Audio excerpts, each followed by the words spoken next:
One final game at this 2026 Round Rock Classic here at Dell Diamond. It's the Southern Miss Golden Eagles and the Baylor Bears coming down from Waco.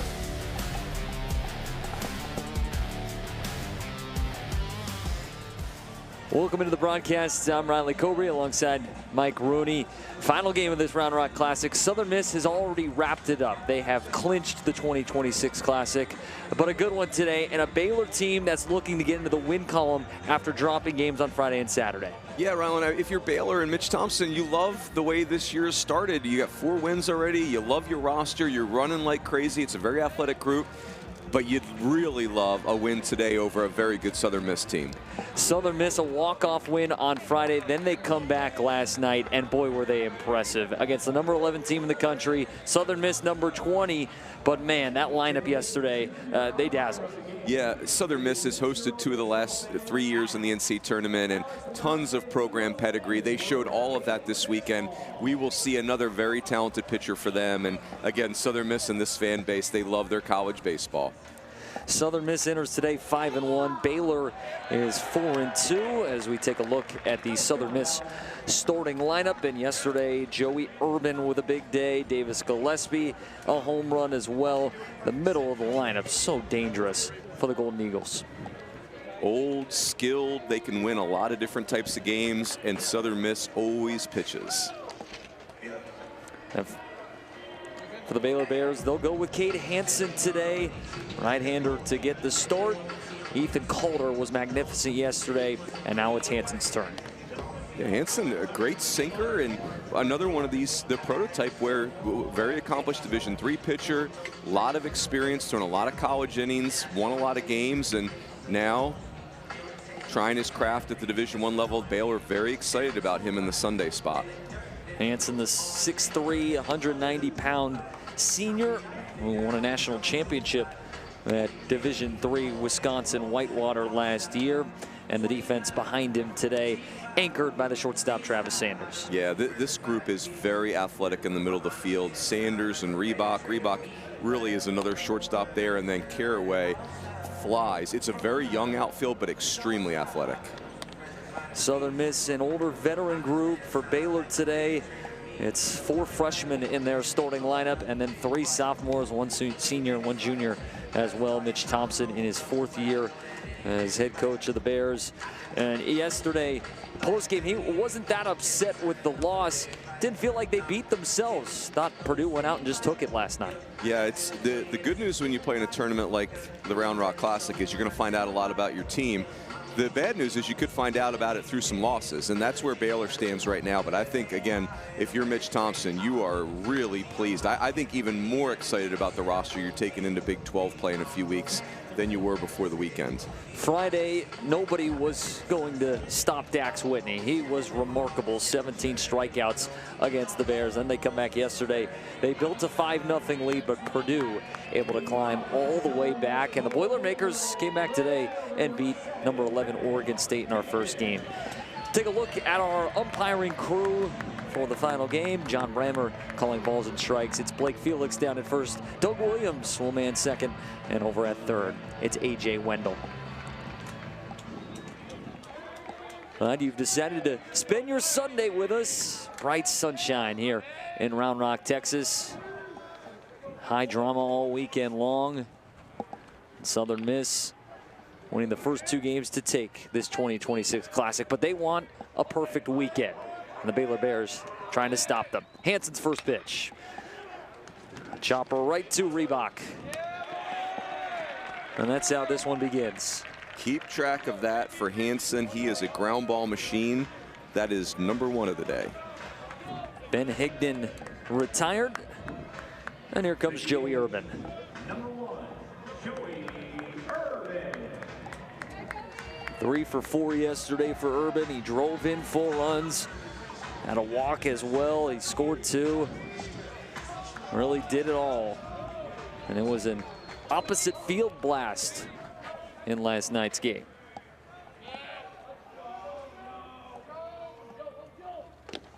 I don't know how else to say it, Rylan, but Joey Urban is a menace. And if you are Southern Miss, you are loving the fact that this menace is on your team. And then you got Matthew Russo waiting right behind him. Tough lineup to navigate, as Cade Hansen will try and do it today. Another ground ball. Sanders. 2 quick outs. You can see that one. That ground ball just got in on the hands of Urban a little bit. That's not easy to do. And here comes the aforementioned Russo. Matthew Russo to start the year. 6 for his first 25. He's got a pair of extra base hits, and he's driven in 7, second on the team. And they'll take up and in for ball 1. Southern Miss going with the gold tops today, gray pants. Baylor in the home whites. Southern Miss has some iconic unis. My personal fave, the black tops are just amazing, but these gold tops, they're famous for them. Their white pinstripes are awesome. It's just 3 great college baseball unis. Baylor wore, I believe yesterday, the grain tops. Yes. We would have seen the grain against the gold today. Oh, that would have been nice. Would have really popped for us. Russo gets under it. Snow coming in toward the line. Wynn's going to move this, and it drops in for a hit and gets by Snow, but Russo will stay at first, and it's a 2-out single. Boy, that's interesting. I think if you're Baylor, you're thinking that's got to be an out. That ball was up there for a long, long time. Now, I get that Snow is playing very deep because you're respecting Russo's power, but it's still opposite field. Yeah, that feels like that needs to be an out. You take a look at the flags. They have been battered all weekend long. 59 degrees right now. Sun is out. That's a ball that off the bat looked like a routine fly ball. The wind played a factor there for sure. As Hansen comes back, and his first offering to Davis Gillespie's just off the plate away. Yeah, and I don't. That's bad practice, giving Southern Miss extra outs in an inning. First time we'll see Hansen from the stretch.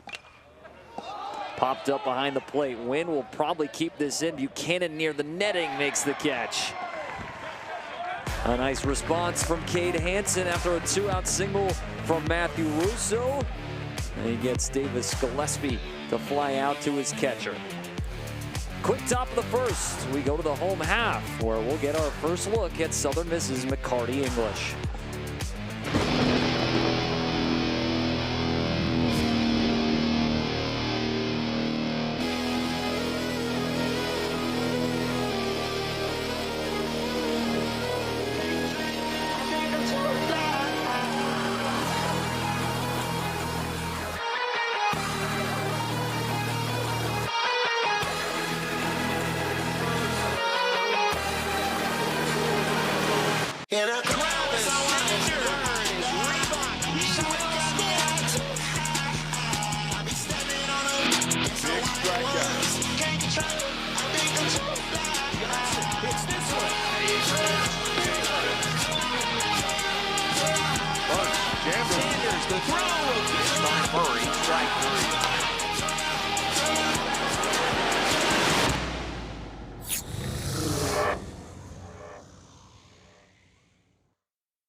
The Round Rock Convention and Visitors Bureau is a proud sponsor of the Round Rock Classic. Visit GoRoundRock.com for up-to-date information on events, concerts, and activities.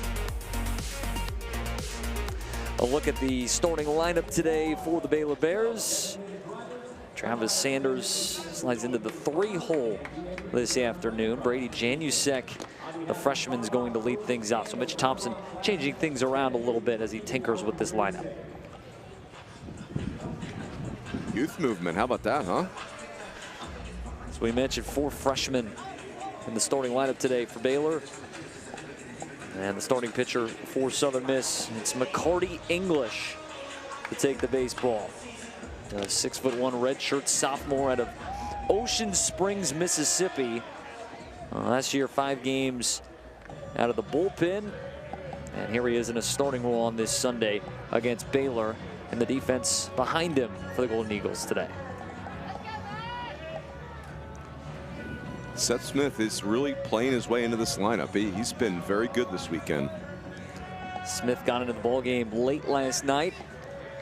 Played a role in the walk-off win for Southern Miss on Friday. So here we go. First pitch of the afternoon for McCarty English. Just misses the zone. And it's 1-0. They're excited about McCarty English at USM. Very talented young arm. Janusek fouls it back. Brady Janusek, the freshman, 2 for 4 yesterday. RBI and a run scored. He also walked. Saw him back clean up against Purdue, and now Mitch Thompson wants him to set the table. Gets jammed here. Fastball that runs in on his hands at 93.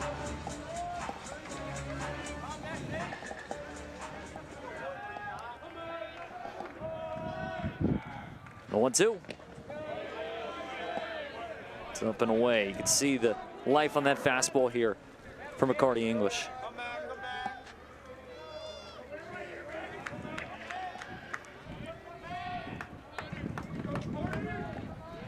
Two.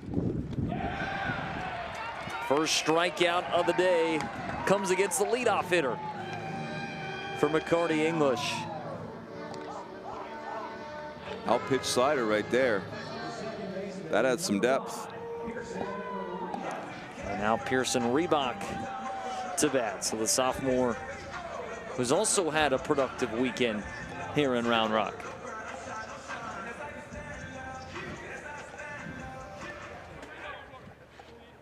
Reebok 7 for his first 21 this season.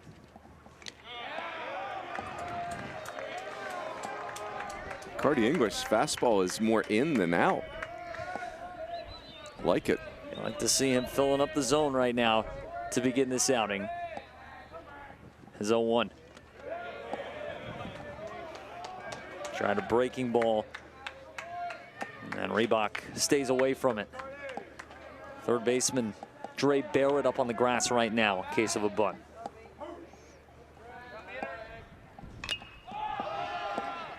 Keep an eye on this one. Fly ball to shallow left. Just saw one drop in the top of the inning, but Seth Smith handles it easily.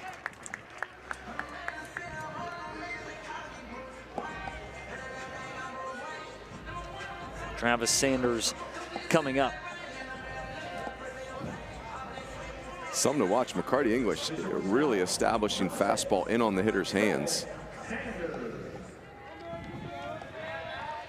Sanders, the junior, really the tone setter in this lineup.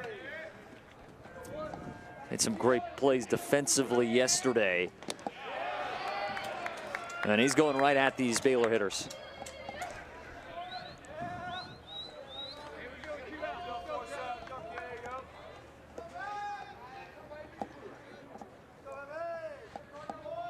The 0-1.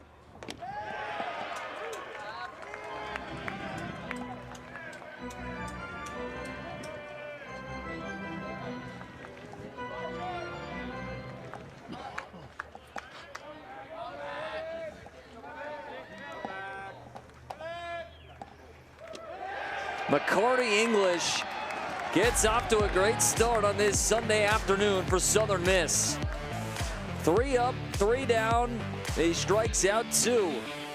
And the Golden Eagles happy with their right-hander as we go to the second. There must be some kind of way out of here. Said a joker to the thief. There's too much confusion. I can't get no relief. Businessman, drink my wine. Come and take my herb. Love on the mind. Nobody loved this world.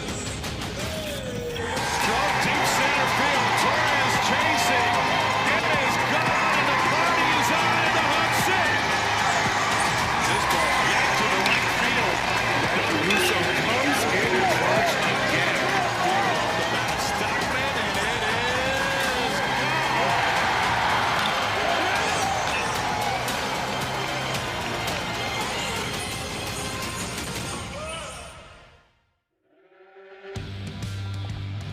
The Round Rock Classic is brought to you by D1Baseball.com. No one covers college baseball like D1 Baseball, covering every game from coast to coast. D1 Baseball is the resource no college baseball fan can be without. Back at Dell Diamond, Baylor and Southern Miss here at the Round Rock Classic on D1Baseball.com. We've had live look-ins all weekend.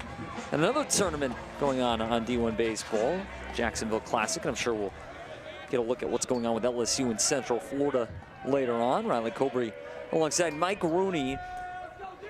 And Southern Miss gets a nice lift there in that bottom of the first. McCarty English was sharp, and now Cade Hansen takes the baseball back for Baylor, and his first pitch to Dre Barrett misses down and away.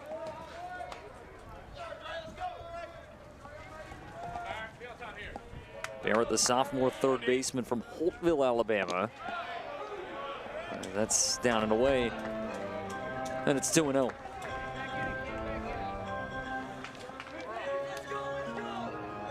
Cade Hansen in his first outing of the year against New Mexico State a week ago. 4 innings, 5 hits. It was 3 earned. The 2-0 pitch.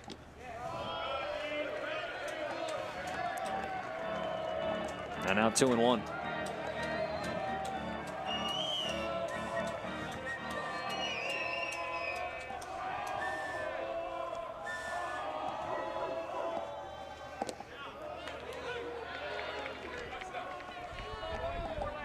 Barrett lets an off-speed pitch find the zone.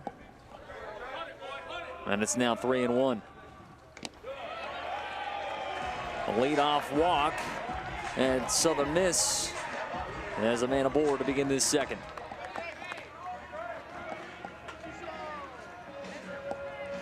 Hansen's a good athlete on the mound. Oh, look, what do we got here? This looks like a pitch comm scenario.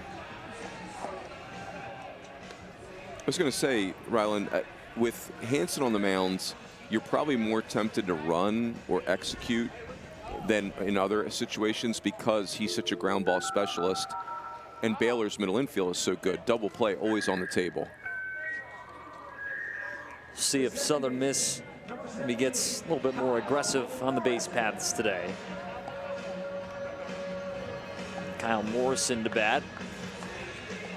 Quick change out pitch comm devices, and Hansen now ready to rock.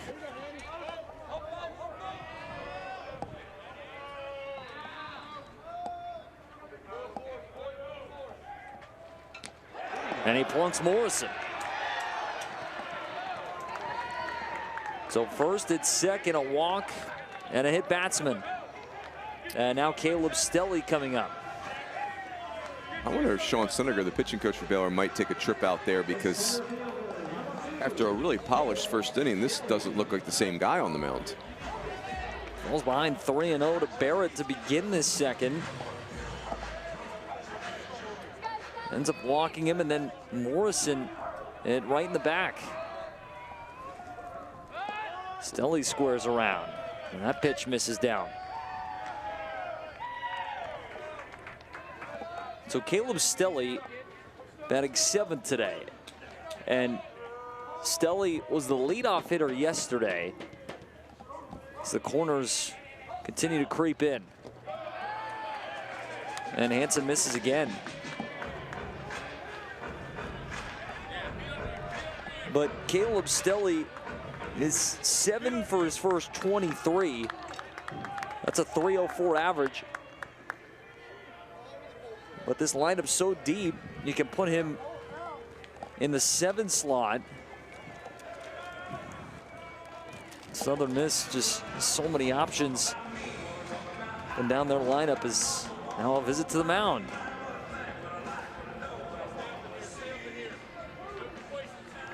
Sean Snedeker goes out, and quick conversation here as Hansen trying to find his command.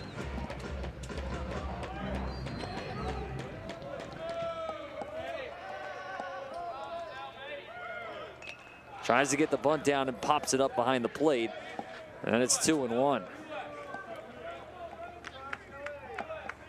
can see Stelly maybe forcing it a little bit, coming off a really good season at Louisiana last year. Played every day, 10 doubles, 8 home runs, double-digit steals.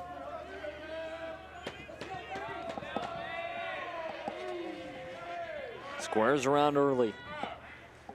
And now Hansen just throws back to second.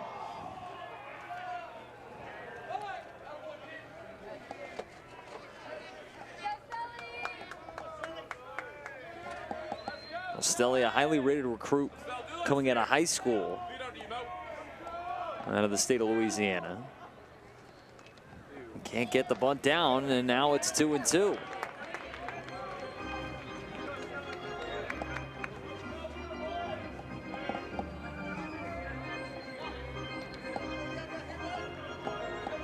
So third baseman Clements moves back.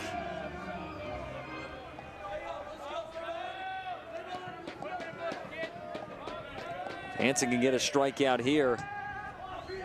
Change the tide of this inning. The pitch.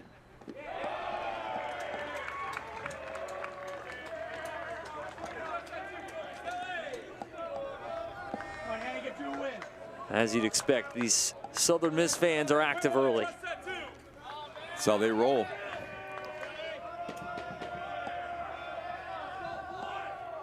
Payoff pitch. They're loaded up.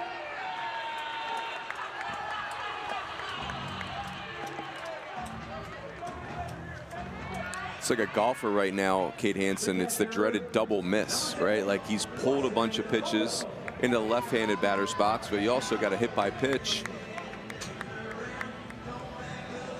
But I'd say more than anything, he's pulling it's just not staying closed. So now it's Lawson Odom, the junior, who's only got 2 at-bats coming into today. And he'll take that first offering inside for ball 1.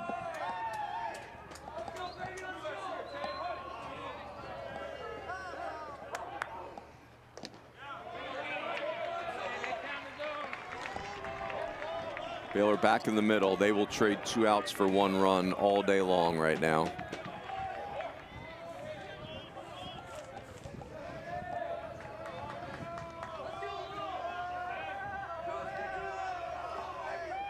And the 1-1. Good pitch. Ooh.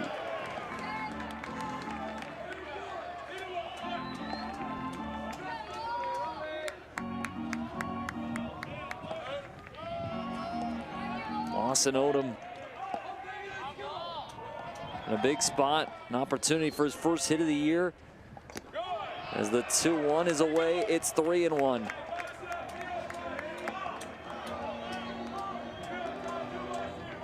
A walk, a hit batsman, and a walk. That's how this second inning has begun for Baylor's starter, Cade Hansen. Hitters count, then the pitch. Big cut from Odom. Almost like a BP fastball, threw at 86 miles an hour and a little lighter than his normal fastball.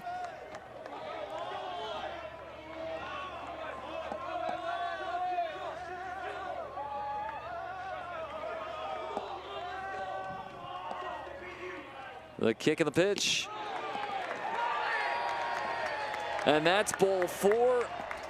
Southern Miss will score on a bases loaded walk.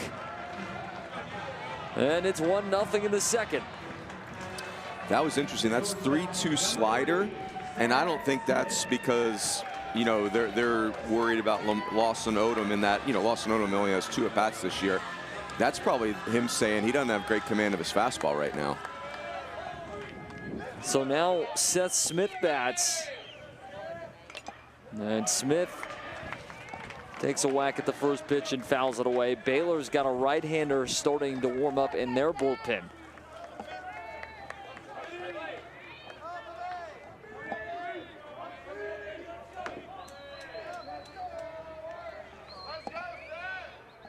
Hansen's 0-1.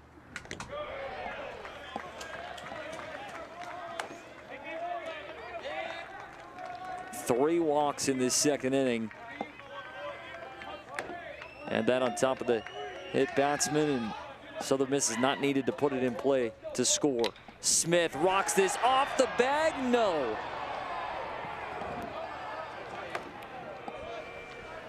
The dreaded hit the orange bag. Get a replay on this, and I think you're right. Well, it was close. Blake Felix is all over it. There's not a better look in the joint than what Blake Felix has got. For him to not move at all, that ball's coming right at him. He just didn't flinch. Love it. Smith, a liner to center. Caraway to his right will haul it in, but tagging and scoring is Morrison. And Southern Miss makes it a 2-0 game. Sacrifice fly here for Seth Smith.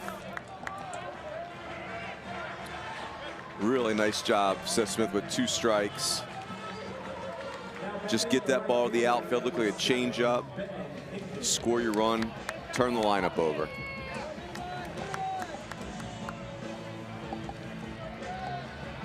Ben Higdon climbs in for the Eagles, the senior.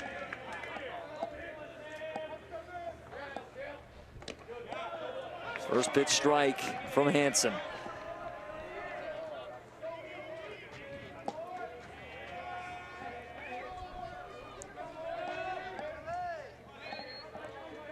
.31 pitches for Baylor's starter now. And the 0-1. Lifted to the left side. Clemens backpedaling. Shortstop Sanders calls him off. And there's 2 down. Well, if Kane Hansen can get 1 more out here and get through this second and only allow 2 runs with the way this started, man, you'll take that if you're Mitch Thompson. All day long. That would be, Mitch Thompson would be thrilled by that. I mean, you start the first 4 hitters of an inning with 3 walks and a hit by pitch. That's formula for an 8 spot. Opportunity for Cade Hansen to learn and go through some growing pains in this second frame, but he's answered as things have got testy here early. His first pitch is a called strike. Slider that nibbled at the corner, and the Southern Miss faithful, they don't like it.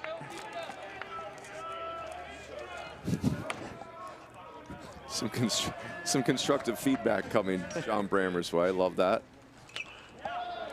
And Joey Urban fouls it off. Feedback is a gift, Rylan, right? Like if they didn't care about John Brammer, the home plate umpire, they wouldn't give him feedback.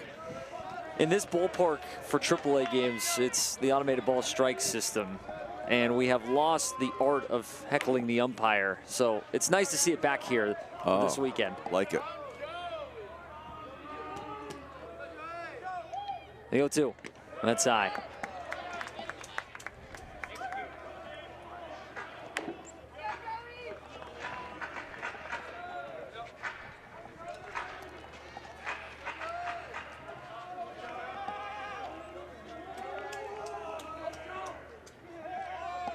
Hansen's pitch.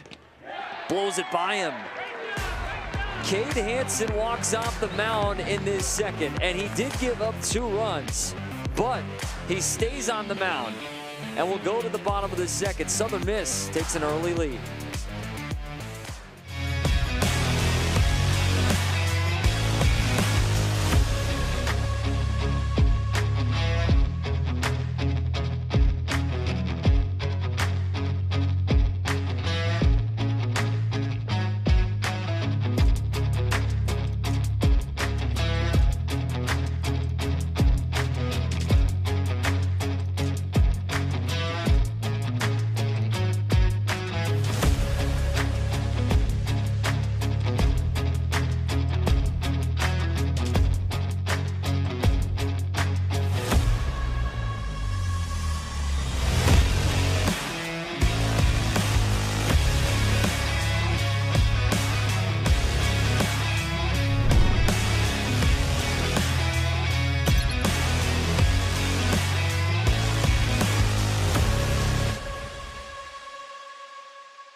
The Round Rock Classic is brought to you by Karbach Brewing Company. Karbach Brewing Company, crafted for fun. Please drink responsibly.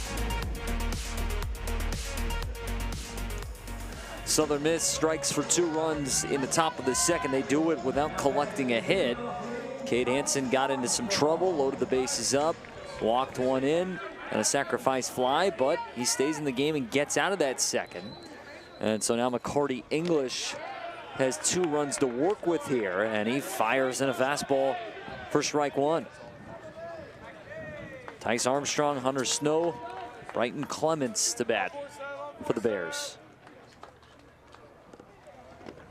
And Armstrong watches this touch the dirt. I don't know if McCarty English is doing it on purpose, but he throws his fastball in often. I mean, sometimes that's where you have your fastball location that day, but it does seem purposeful. No rock and deal. And it's fouled off third base line. For Tice Armstrong, 6 for 24. Of course, 3 of those 6 hits, grand slams.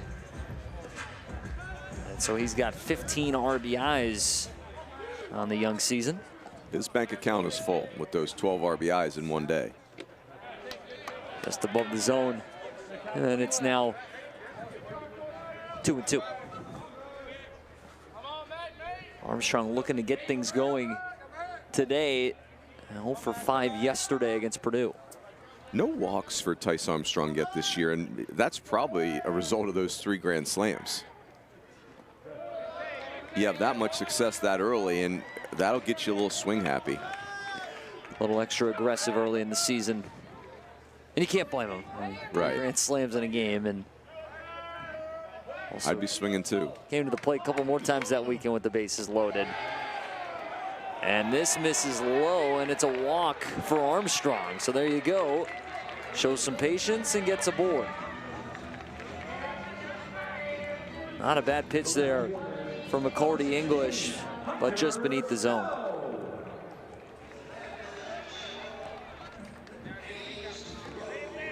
Hunter Snow to bat. Snow was a talking point yesterday because he has really been impressive this weekend and opened some eyes. The freshman came into the game late yesterday, but his at-bats have been must watch.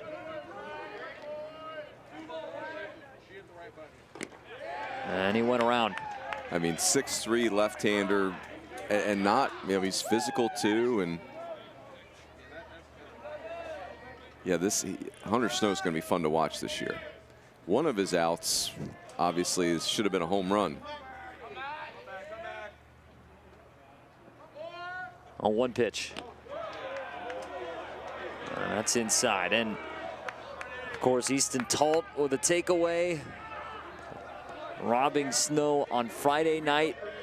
Dax Whitney was cruising along, and it looked like Snow put one out onto the roof of the visiting clubhouse in right field. Instead, it was caught somehow as Snow's hit by this pitch.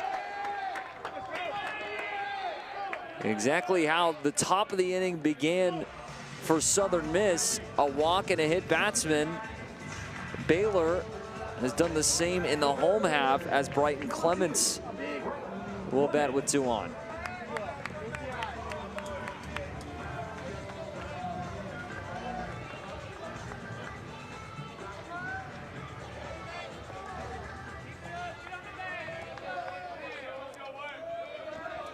Clements, one of the 4 freshmen in this starting lineup today, as the first pitch comes over the outer edge for strike 1.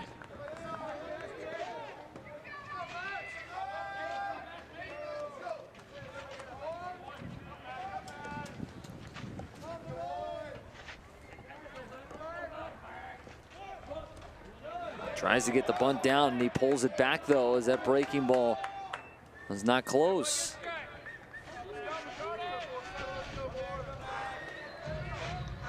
McCarty English, 3 up, 3 down in the first, including 2 strikeouts.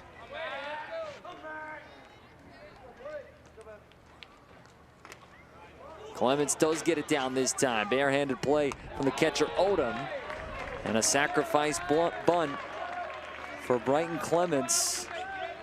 And now it's second and third as John Ewens will walk up.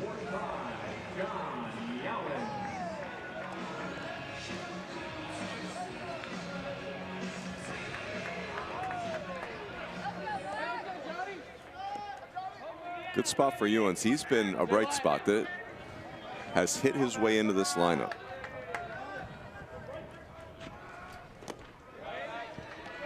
That's down and in for ball one. For me this time of year, I'm kind of ignoring batting average, and on-base percentage maybe a little bit more indicative of the quality of the at-bats. Ooh, good pitch. Swings through it.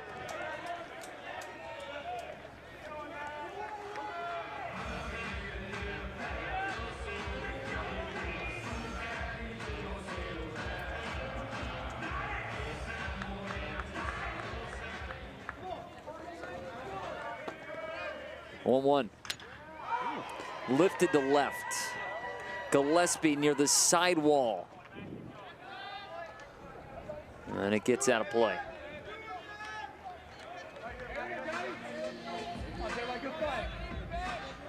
Well, Mitch Thompson, after yesterday's game, talked about how sometimes when you face an arm like Dax Whitney, as Baylor did on Friday, it can send your offense into a funk for multiple days. And he felt like yesterday they came back and really put together great at-bats, and they scratched around 5 runs early in that game.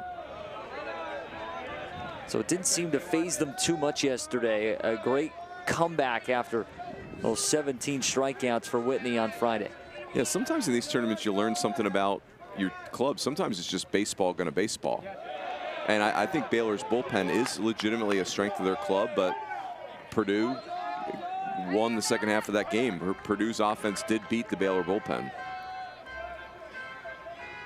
And Baylor's bullpen almost put into action early today. As this 3-2 is high and away. Ewens walks. Now Brady Buchanan coming up with the bases loaded. You know, I don't think McCarty English is too shook up about that walk right there.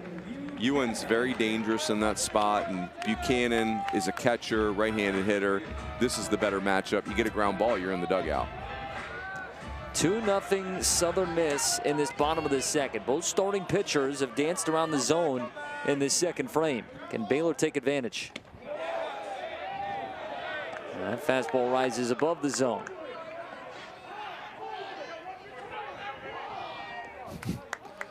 Some angst. These umpires hearing it early. And now a visit to the mound.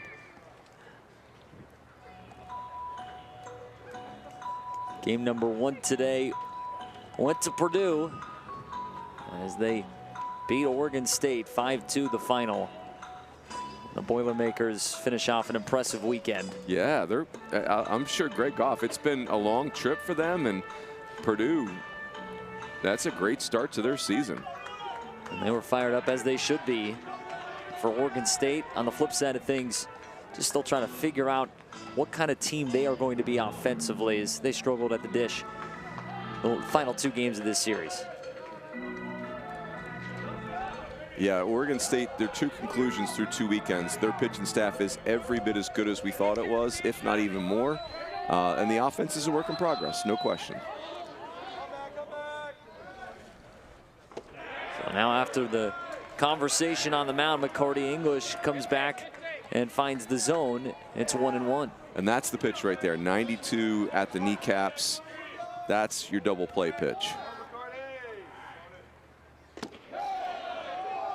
And that's low.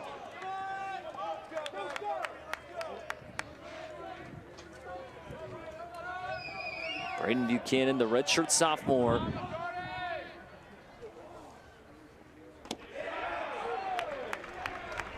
Two and two.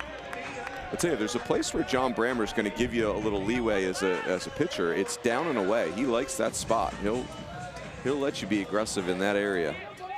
Buchanan, who went to nearby Vandegrift High School here in the Austin area, popped up on the infield. Shortstop coming up. It'll be the first baseman, Russo, behind the mound. And there's the second out of this second.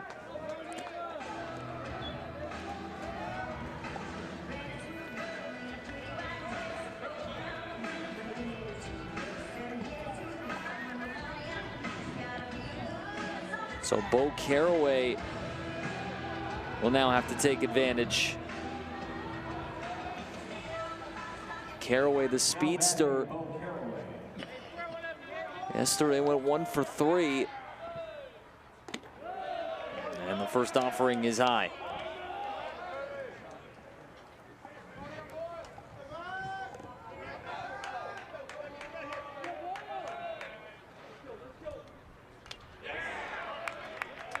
Gonna have to come get it in the infield. Caraway is a burner.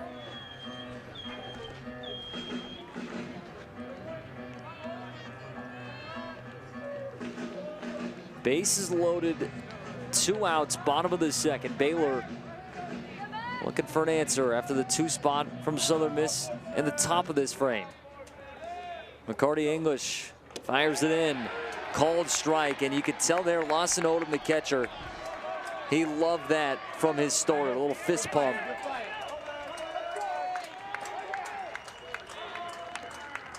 English put it right where Odom wanted it. Now the pitch. Off the plate. And that's a great take from Caraway.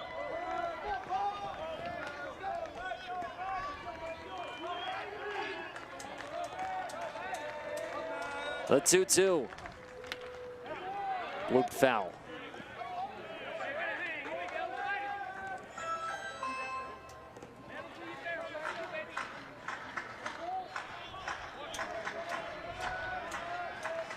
Can McCarty English get out of this second? Bouncer up the middle. Shortstop Smith on the move. Great defense from Southern Miss. And it gets them back to the dugout. McCarty English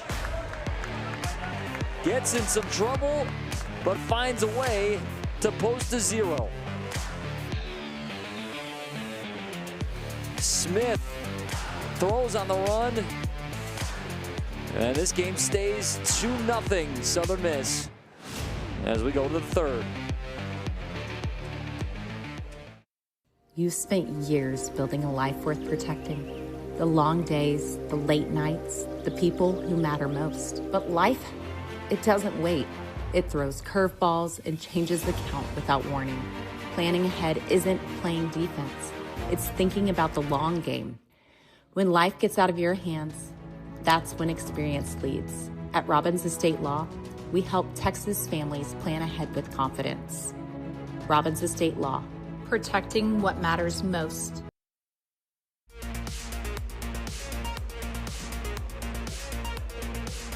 Want to stay up to date with the Round Rock Classic all year round? Be sure to follow us on Facebook, Instagram, and X at Karbach RRC.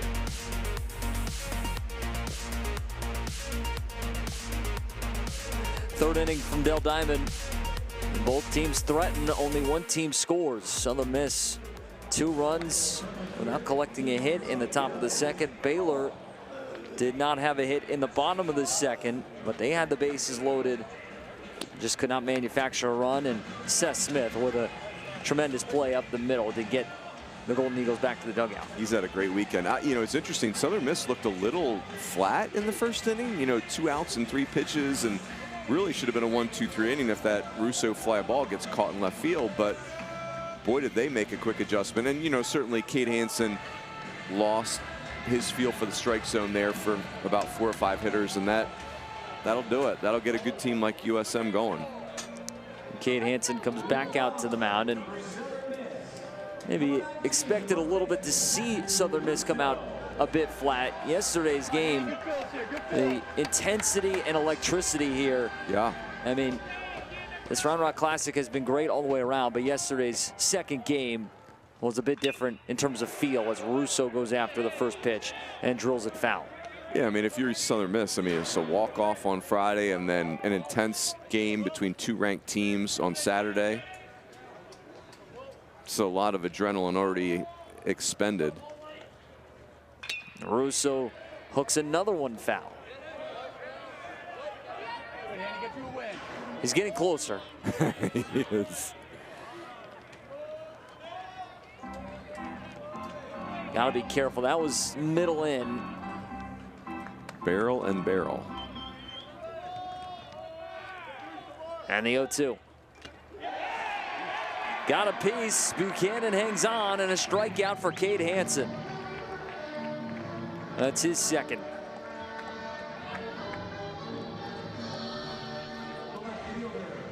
I like it. It's a little counterintuitive. A sinker ball guy who can go above the strike zone on occasion for a punch out. So Davis Gillespie, the batter. And now Hansen getting into a groove here. He's come out 4 pitches, 4 strikes.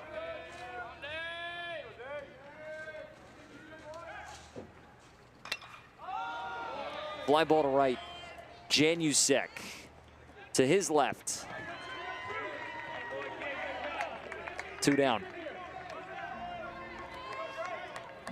Again, that second inning started with a walk, a hit batsman, and then 2 more walks. He gets a sac fly or a fly ball to center, scored a run to make it 2-0, but then a fly out and a strikeout to end that second inning. He's come out here and it's been all over the strike zone. And here he is again against Barrett.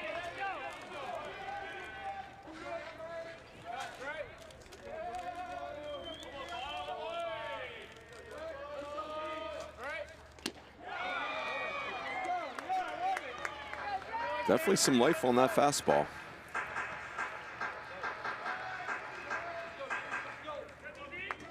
Seven pitches, 7 strikes here. 1-2, or 0-2 that is. Outside. It's got some arm side run, that fastball for Hansen, so you can't quit on the fastball off the plate away as a right-handed hitter. The pitch is trying to work its way back to the strike zone. Picked up the pace a little bit in this third as well. 2-2. Fouled away.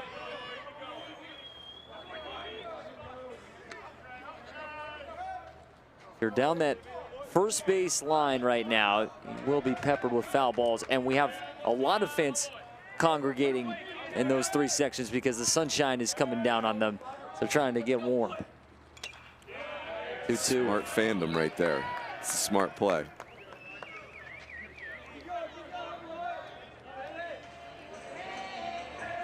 Ray Barrett walked to start that second inning.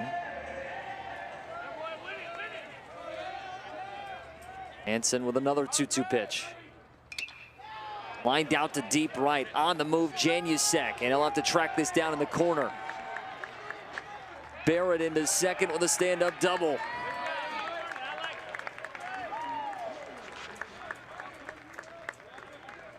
Just goes with the pitch and keeps this third inning alive.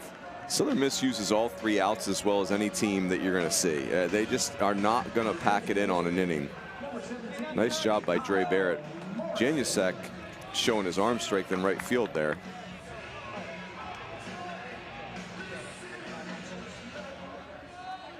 Lefty Kyle Morrison to face Hansen now.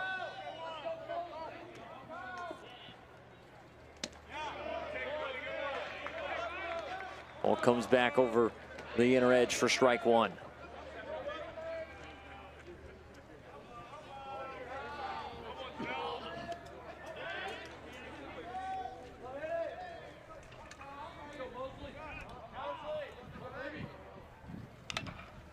Morrison with a ground ball. It stays fair. First baseman knocking it down, Armstrong, and there's men on the corners. Said stays fair. That ball looked like it was heading foul. Armstrong then had to go back the other way. And I don't know if this would have been a smart play, but yeah, that absolutely kicked fair. Armstrong might have been able to make this throw. He just wasn't in that mindset. He was just trying to recover the baseball. So now it's first and third here. And Caleb Stelly bats. So with 2 outs, Southern Miss trying to tack on another run.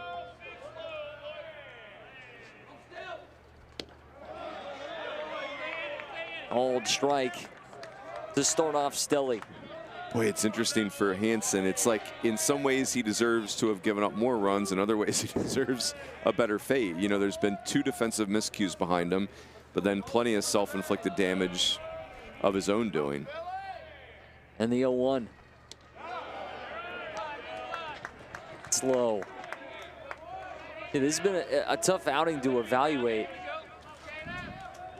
Pretty up and down here in this third. It's like maybe he should be out of this thing, but some hard hit balls that have gone foul as well in this third inning. That's a cold strike. Russo was right on him to start the frame. He ends up with a strikeout.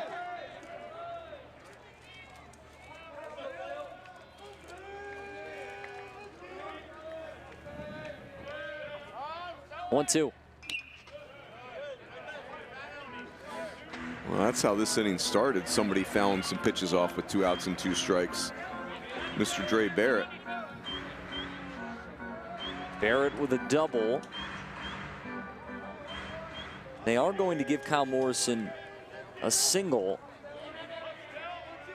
We're not writing single in my scorebook, Rylan. I'm just saying. This is held high in the air and up toward the roof. Maybe I'm being too hard, but I'd like to see another replay of that. You don't see baseballs go that direction. It looked like that was clearly going to head foul and then started going back to fair territory. So much English on it. 1-2 pitch. Hansen dials up the breaking ball and gets the strikeout to get out of the third. Cade Hansen has gone 3 frames, gave up 2 in that second. Southern Miss still in control as we go to the home half here at the Round Rock Classic.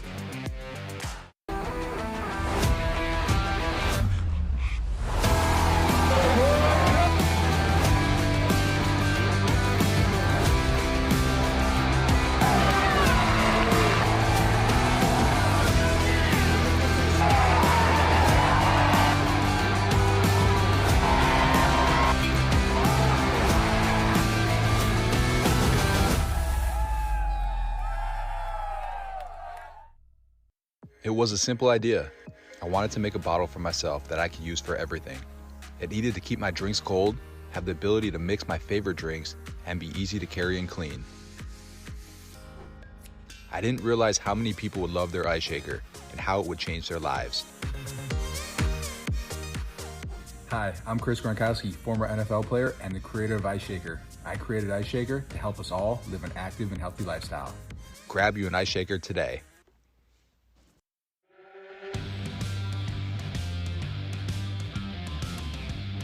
Back here at the Round Rock Classic, wrapping up this 2026 RRC.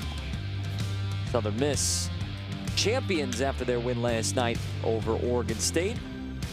They are looking for a perfect weekend as they've got a 2-0 lead over the Baylor Bears. And we go to a live look-in at the Jacksonville Classic, LSU and Central Florida. Tigers, speaking of perfect weekends, they're on the verge of one, got a 3-0 lead. I think that's William Schmidt on the mound. Guy that turned down a lot of money out of high school to come to LSU, or could have received a lot of money if he had stayed in the draft. Big arm. Up to 97 today, I heard through the grapevine. Still early in that game, and so we'll check back in a little later. McCarty English, who faced the top of this Baylor lineup, Brady Janusek, to get things started. You can see those shadows starting to creep over the top of home plate and inching closer to the third base line. The 1-0 is high, and it's 2 balls and no strikes.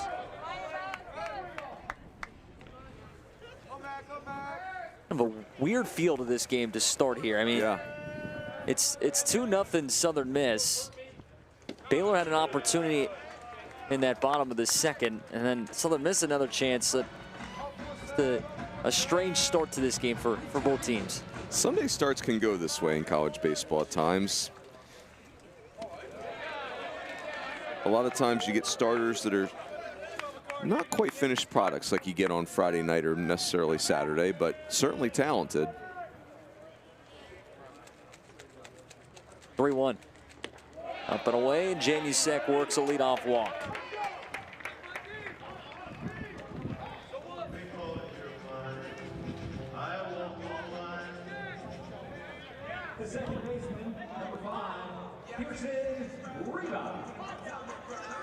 It's interesting, like McCarty English, you can see exactly what the coaches are excited about, right? It's like we've touched 94, the slider's got some bite to it, but you also see, you know, the fact that he hadn't pitched that much in college, right? Coming off an injury 2 years ago and really just trying to get himself back in a rhythm. Pearson Reebok will hit third baseman Barrett on the grass, awaiting a bunt, and that's up and in for ball one. And English having a hard time finding the zone. It was 2 walks issued in that second, so hit a batter. And now he's giving out a third free pass to begin this third. Big lead over there for Janusek as he gets back.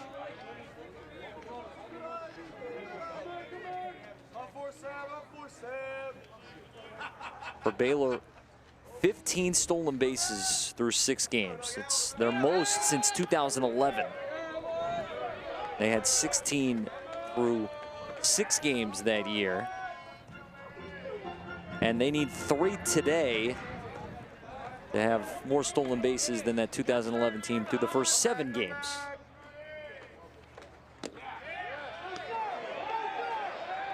This is again, and it's 2-0. John Brammer's zone, it's a true strike zone. Like, it's got to be on the plate, with one exception. Down and away does seem like the one place will give you a little extra. Up and out, 3 balls and no strikes. To your previous point, Ryland, like, Baylor's running more, not because necessarily they're going to become, you know, the Cardinals from the 1980s, but I think it reflects Mitch Thompson and his coaching staff. The roster just has gotten more athletic year after year after year. They have more options offensively now. A cold strike, top of the zone, just clips it.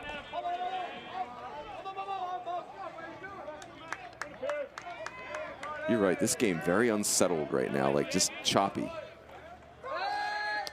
Back over to first. Janusek returns in time. Got to be able to win games like this, though. You want to be a postseason team. Got to win the ugly ones, too.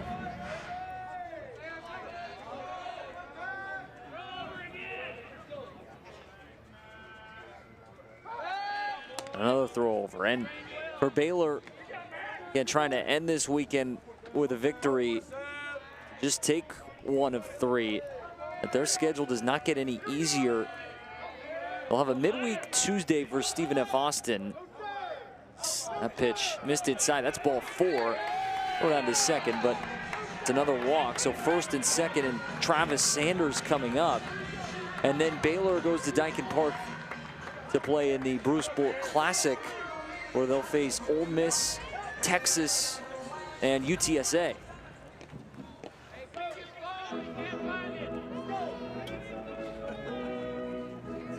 And so now McCarty English gets a visit from his dugout. I think Christian Ostrander, yep, he is. He's seen enough. English's day is done after 2+. We'll get a pitching change early. Baylor has dug into this Southern Miss bullpen, but the Golden Eagles have a 2-0 lead in the third. From the front row to the upper level. From epic concerts to heart-stopping games. Tickets for Less puts you where the action is.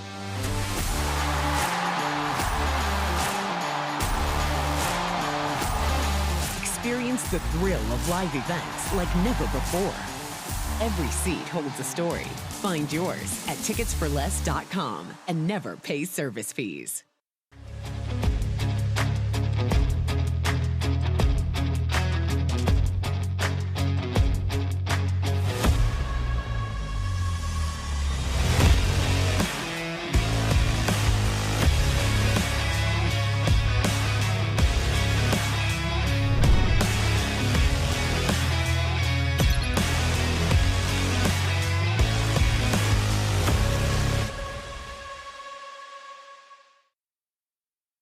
You spent years building a life worth protecting. The long days, the late nights, the people who matter most. But life, it doesn't wait. It throws curveballs and changes the count without warning. Planning ahead isn't playing defense. It's thinking about the long game. When life gets out of your hands, that's when experience leads. At Robbins Estate Law, we help Texas families plan ahead with confidence. Robbins Estate Law. Protecting what matters most.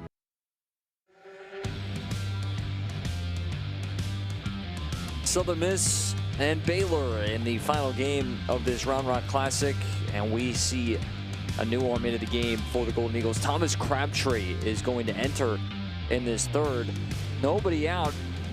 McCarty English, the starter for Southern Miss, back-to-back walks, and he gets the hook, and so now Crabtree comes on. Transfer from Tennessee, very interesting. You getting recruited by Tennessee to come pitch, that's big time pedigree. Crabtree, the 6'4" junior from Collierville, Tennessee. 12 appearances last year. 2-0 with an ERA of 3 flat for the Vols. And so Travis Sanders will bat here with nobody out and 2 on. Sanders struck out in his first at bat.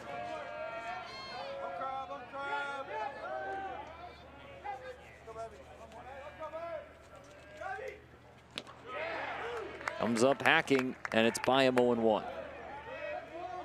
Crabtree rears back, goes with a fastball to start his afternoon.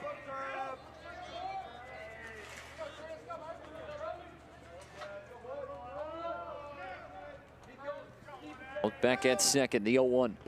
Down and out. Over on second base, that's Brady Janusek. Pearson Reebok is on first.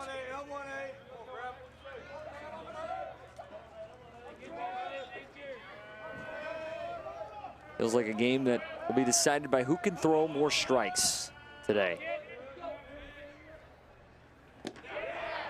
Waves. How about that? At the 1-1. Well, changeup, right on right changeup. A combined 7 walks between the two teams.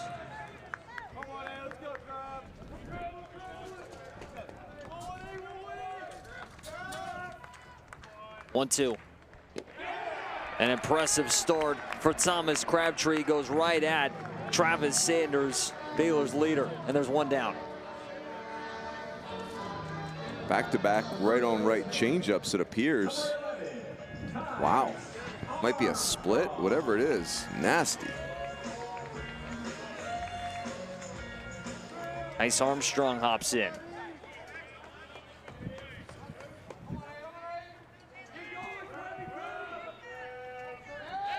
And now a throwback to second. Crabtree in his first outing of the year against Santa Barbara a week ago. 2 innings, 3 hits, 1 earned run. He walked 1 and struck out 2. 42 pitches in that outing.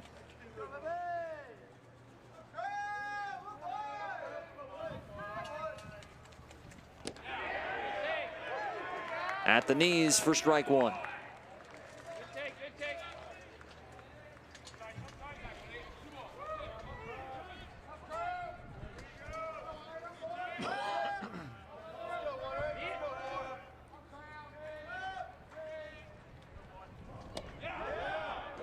This is down and away. Oh, that's a changeup. That's at least what the StatCast is telling us here. It's got a little slider action to it, though. It's a little more drop to it. What a changeup would normally look like. Hard to say. 1-1. There it is again. That feels like a changeup or a split. It's got like that arm side run where. Yeah, it's moving toward Armstrong here. Interesting.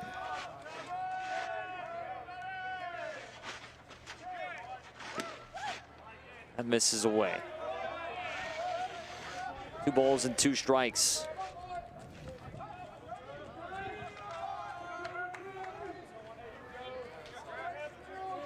Southern Miss scoring twice in the top of the second. Bases loaded, walking a sacrifice fly gave them this lead. Armstrong just out in front, able to make contact to keep this one going.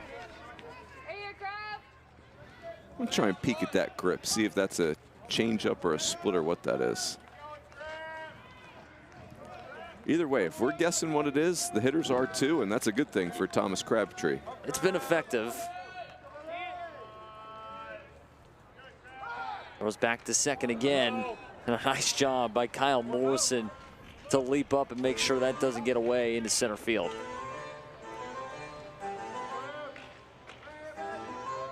Sometimes I wish we had the velo on pickoff attempts. And maybe it is a splitter.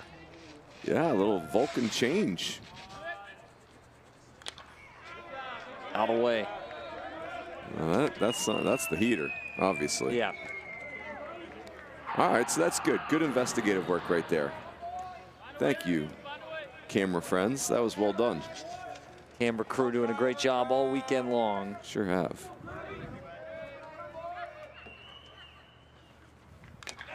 Fouled away. Camera crew, Billy Driver, Jason Zielinski, Rob Marley, Anton Zavenko. Phenomenal all 3 days. Carlos Lopez as well.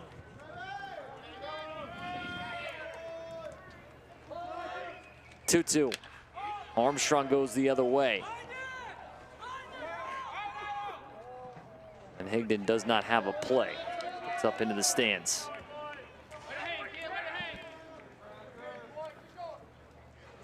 Slow moving home half of this third. Southern Miss has been out there playing defense for a while. Can Baylor take advantage? The 9th pitch of this battle.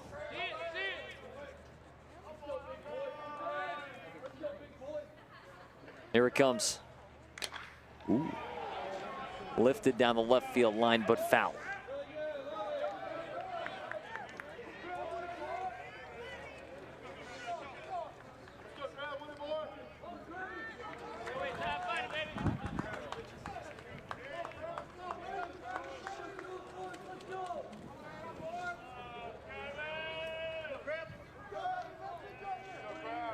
The stretch and the pitch. Bounces in, smothered by Odom.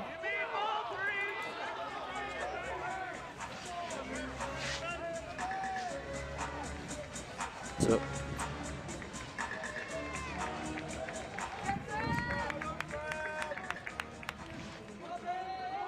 Armstrong trying to come through here for the Bears. And the payoff pitch, runners on the move. That's low for ball 4, and he's fired up. Another walk, and they're juiced for Hunter Snow. How about that for Tice Armstrong? 7th game. Through 6 games, he has no walks. A guy that hit 3 grand slams in 1 game. He's not walking, which is counterintuitive. And then today he's got 2 walks. And that was a sensational plate appearance. Sure was.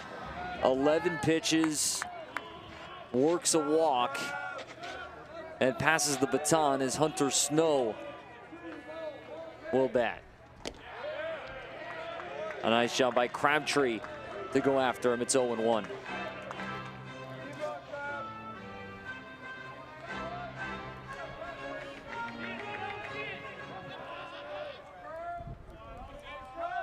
Still only 1 out in this third. There it is again. That looked more like a slider there. Either way, it gets a whiff, and it's 0-2. I would throw that at least a couple more times. That Vulcan change looks like the offering here. And Odom's working hard back there. Yep. It acts very much like a split finger fastball, where the hitter's thinking fastball. It's fastball, arm speed, traveling like a fastball, and then just dies at the end. And the 1-2. Down and away. There's again. And now here's the question. Now, like, do you have the courage to throw that fastball? Snow doing a great job taking the split, or the changeup, I should say. Hunter Snow, the lefty, is ready. Comes inside and hits him. And so Baylor produces a run on a hit batsman in this third. And they've cut this Southern Miss lead in half. It's 2-1. Janusek comes home. And now Brighton Clements will hit with the bases loaded. So 3 runs in this game, and none of them have come on a hit. And that's really tough right there, because you had an 0-2 count.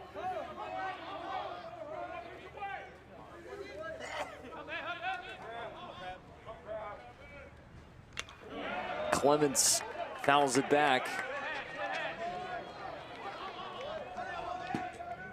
And now it's 7 walks and 3 hit batsmen. We're only in this home half of the third.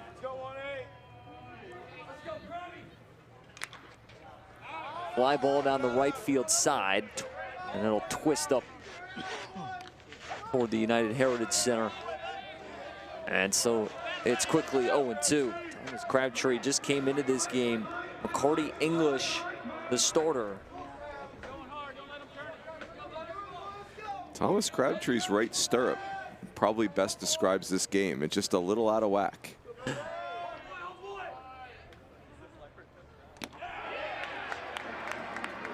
Gets him looking.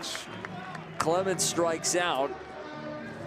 And there's the second out of the third. So nobody's put the ball in play in this third inning.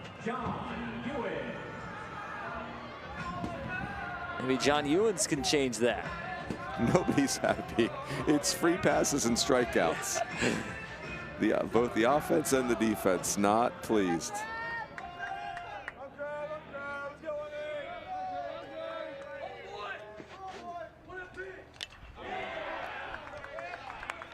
I like it. Crabtree, when in doubt, he's throwing that heater.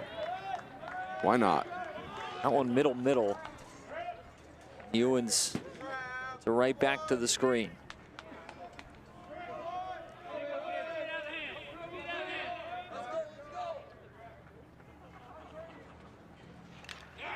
And another foul ball. That's, you know, being a reliever in a Sunday game is tricky, because this game has gotten off the rails and you're just trying to create some rhythm to the game. Some rhythm to your defense and get your team back in the dugout. Easy to say, not easy to pull off. Baylor left men on in that second, as this one is down and away, and Odom able to knock it down. Now here in this third, they have tacked 1 on the board. Base is still loaded, and John Ewens, the Waco kid, going to come through for the Bears. The pitch. Ooh. And Thomas Crabtree answers the call out of this Southern Miss bullpen. He'll end up striking out the side, although a walk and a hit batsman in there as well. And Southern Miss allows just 1 run in this bottom of the third. So it's a 2-1 game. Both offenses will try to get things going.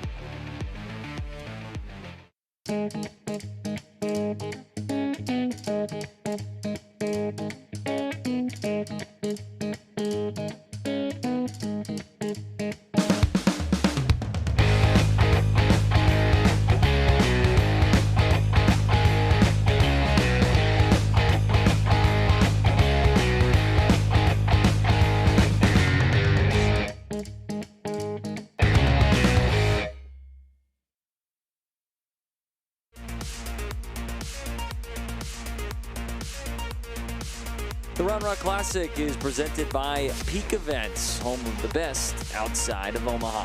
Follow peak.events on social media to keep up with the best in early season college baseball. And another successful Peak event here at Dell Diamond in Round Rock, Texas. Round Rock Classic delivers year after year. And more Peak events coming up next week.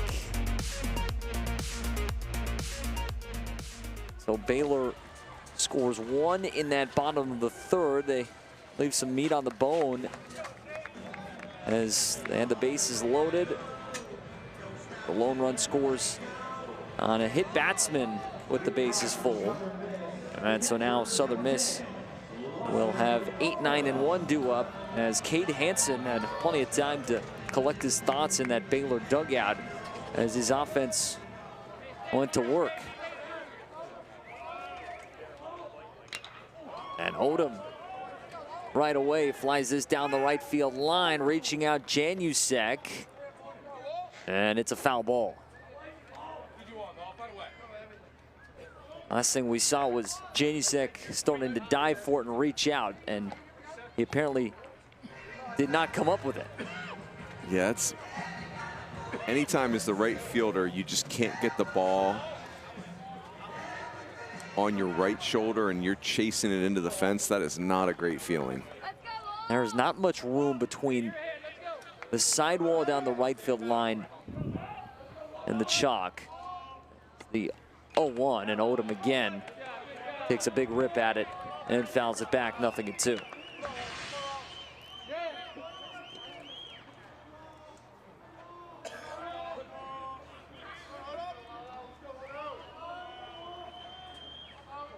A wind in the pitch.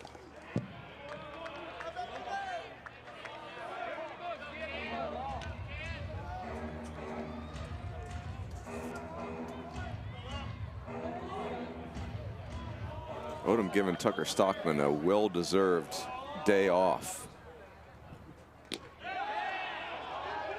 He's been awesome in this tournament. He was a talking point for us last night, and then in the post-game press conference, he played a big role in that game, and he kind of said it, an unsung hero in a sense.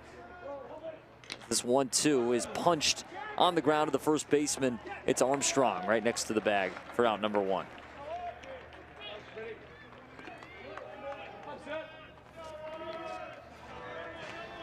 Great start for Hansen. You know, your offense answers. They get you kind of back in the flow of the game. The last thing you want to do is go out there and go free passes, anything like that. So that first out for Cade Hansen, that's well done. Smith with a sacrifice fly in the second. A laser past the shortstop Sanders.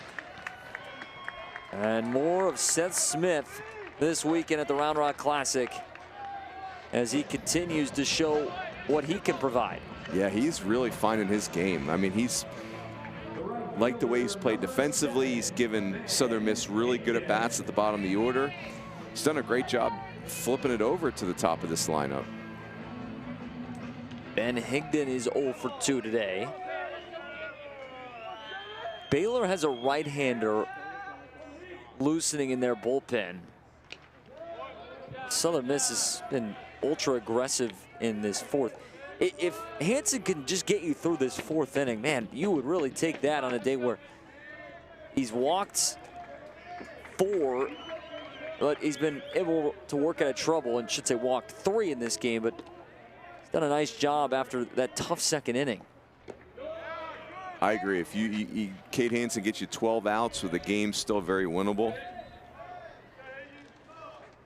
Like you said, Baylor, it's not Stephen F. Austin on Tuesday and then Ole Miss, Texas, and UTSA.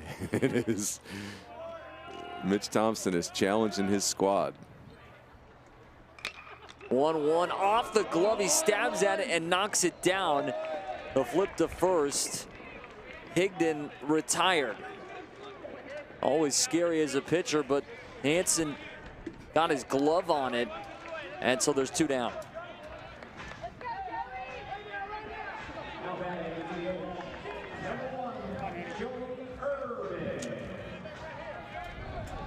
Luckily, it was not an exit velocity into the triple digits. Off the bat, about 85 miles an hour, so he had a little more time to react. And Joey Urban watches this first pitch come in for strike one. This is fun. Southern Miss, when they're done here, they're hosting Alabama on Tuesday, and then their arch rival, Louisiana Tech, coming up. 0-1. I apologize. I think that's their arch rival. Someone will have to correct me if that's not true. And that's in Ruston, correct? Yes. Love Field. Love Shack. Both these teams know what's coming up on the schedule. They've challenged themselves early in the year.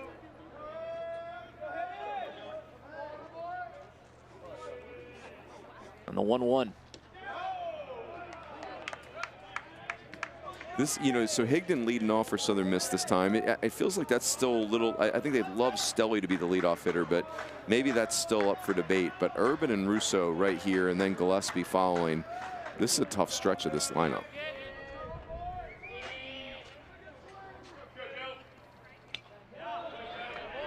I think if you're the opposing pitching coach, you would absolutely love to not pitch to Joey Urban right here. But then, you know, Matthew Russo right behind him, that he's equally problematic.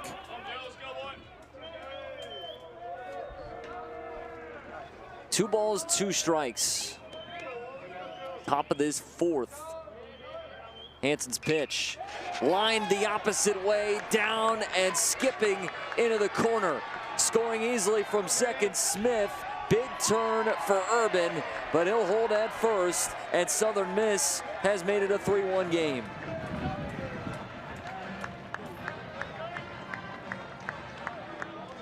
Starts with that great at bat from Seth Smith, and herein lies the dilemma. If you pitch to Joey Urban, bad things are going to happen. However, Matthew Russo hitting behind him is a problem too.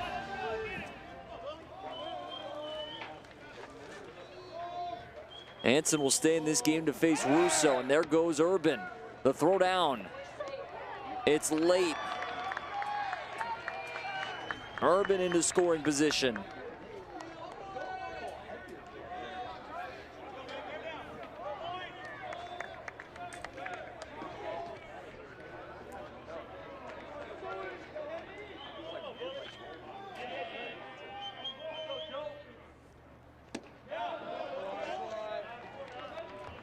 Off speed there for Hansen to make it 1-1.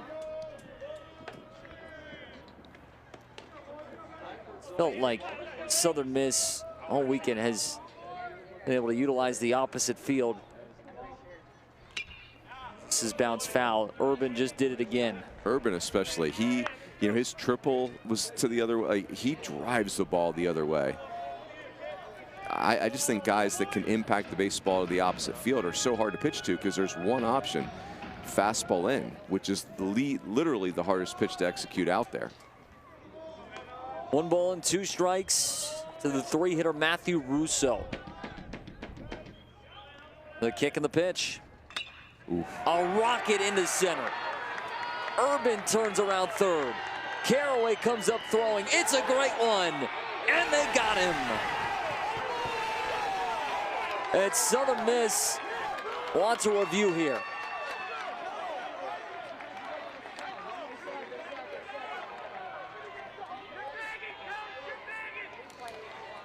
I wonder if they're saying that Buchanan did not give. Yeah, I think you're right.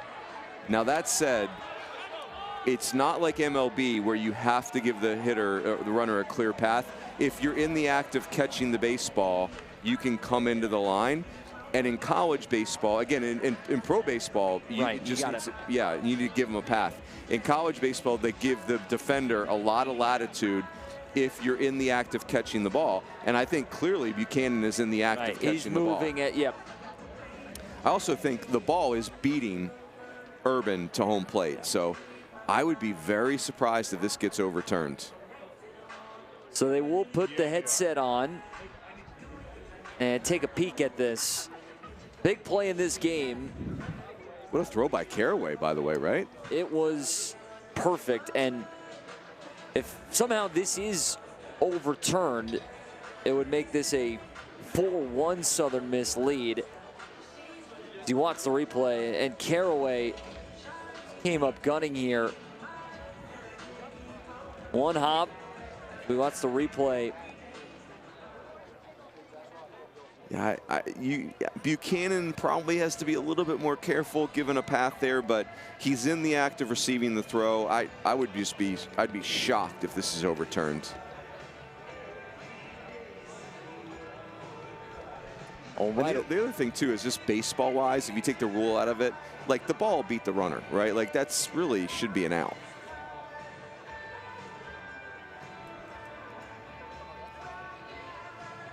That said, I wouldn't mind it if college baseball went to the MLB rule.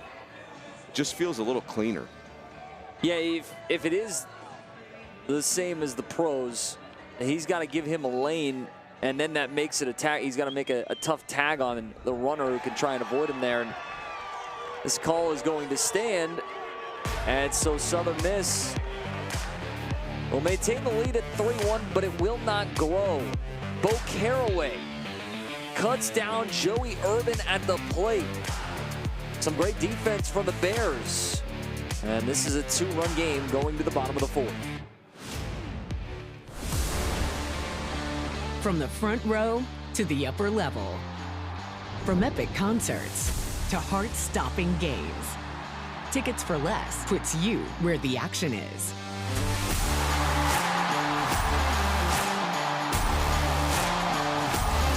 Experience the thrill of live events like never before. Every seat holds a story. Find yours at ticketsforless.com and never pay service fees.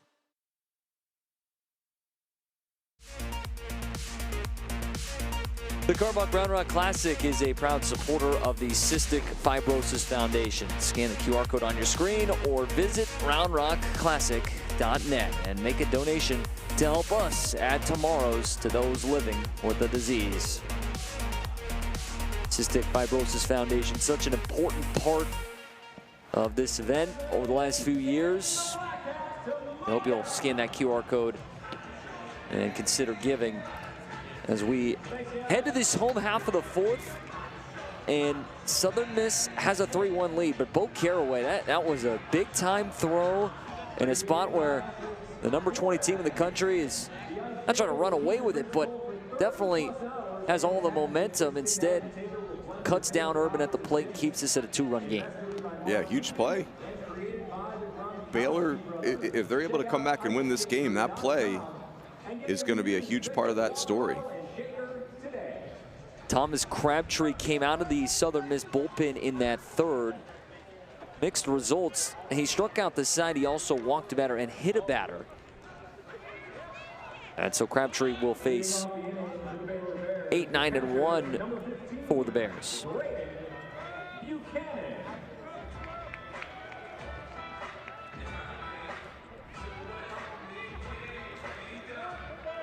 Braden Buchanan, the redshirt sophomore, will bat.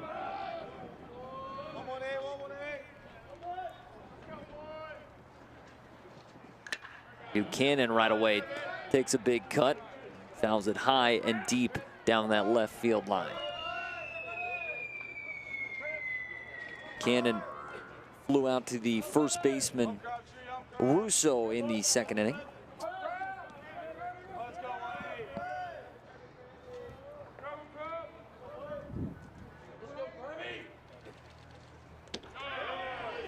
All right, so I'm saying that's the slider. And the Vulcan change is going to have a little arm side run into the right-handed hitter. Went to that change a bunch in that 3rd inning. The 0-2. See now, we got spin rate here. Rylan, what am I doing? I just got to cheat off a track, man. That can help us. Big spin is going to be the slider, and less than 1,000 RPMs is going to be that Vulcan change, I think. A 1-2. Bounced up the middle and into center. Buchanan, a leadoff single in the fourth.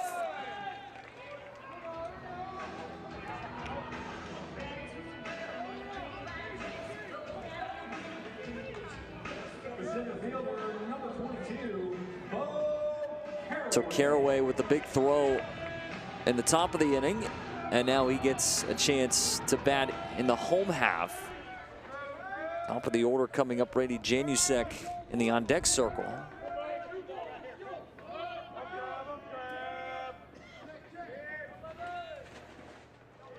Caraway squares around and pops it up. Pitcher wants it, Crabtree. There's the first down of this fourth.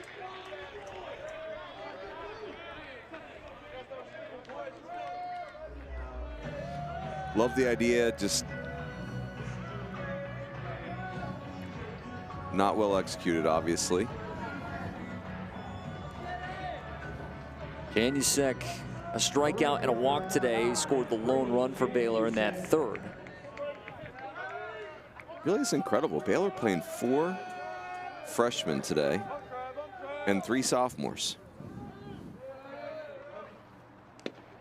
It's outside. And when you watch this Baylor team, at least through the first 2 days, you could see what year they were. You would not think this is a young Baylor team, the way they've handled themselves over the first 2 days. Yeah, and also it's like not a small or weak-looking club. They're fast and athletic and dynamic. I think Friday with the 17 strikeouts for Dax Whitney, a lot of people, obviously, you look at the box score and you think, man, that was a dominant performance. And yes, it certainly was. But Baylor was right in that game. They had a chance to win it late. 100% winnable game for Baylor. Cannon off first. Crabtree's 2-0. Needed that.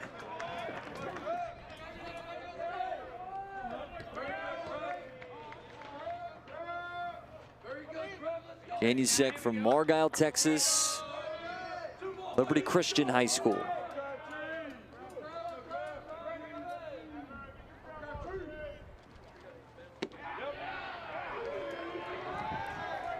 Fastball inside, well executed. Crabtree's doing a nice job with that fastball.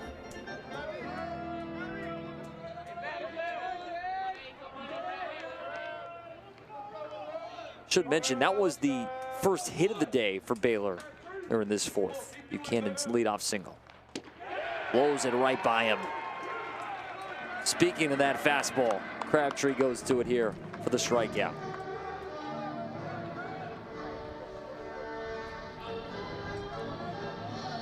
Queso right there. The second baseman, number 5, Pearson Reebok. Pearson Reebok walked in the third. He was the last batter that Southern Miss starter McCarty English saw today. Barrett, the third baseman, well up onto the grass right now. And another whiff.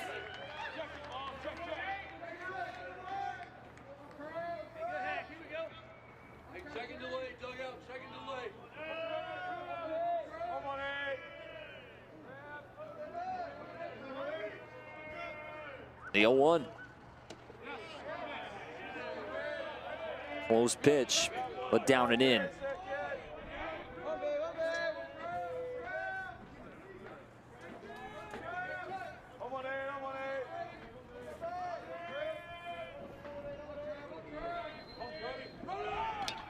Reebok, a fly ball to shallow left. Long run for Gillespie, and he won't have a play.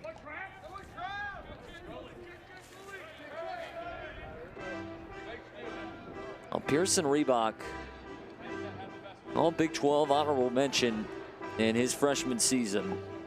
Part of the all-freshman team. 48 starts last year for Mitch Thompson. The majority of them coming at third base. Also played some second. Saw some time in center field.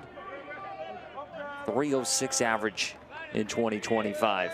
Athlete, man. You can play him anywhere. Thomas Crabtree with 5 strikeouts and 2 innings of work. It's been a productive afternoon for Crabtree out of this Southern Miss bullpen. And he keeps the Golden Eagles in front. It's 3-1.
It's our final Robbins Estate Law trivia question of the weekend.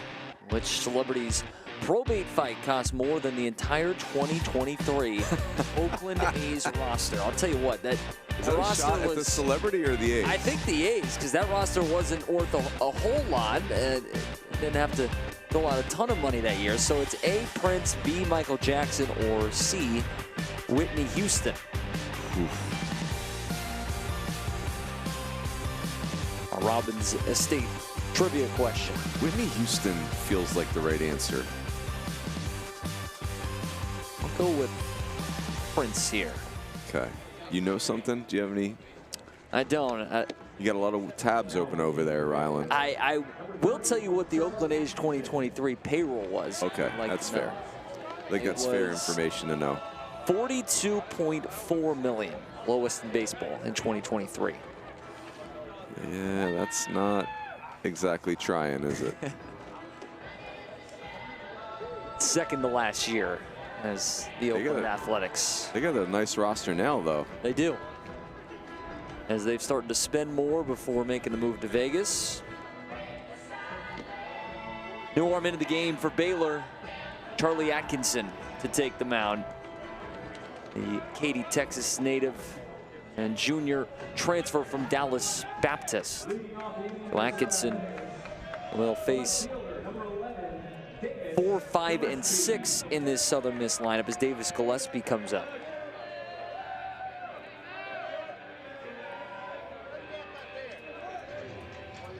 Gillespie flew out to the catcher in the first, fly out to right in the third.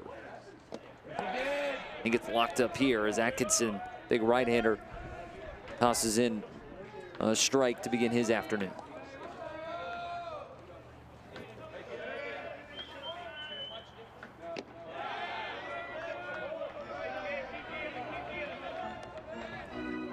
Breaking ball, swing and a miss, 0-2. Atkinson, one appearance for Dallas Baptist last year, just one inning of work. 3 pitches and a strikeout to be in this out.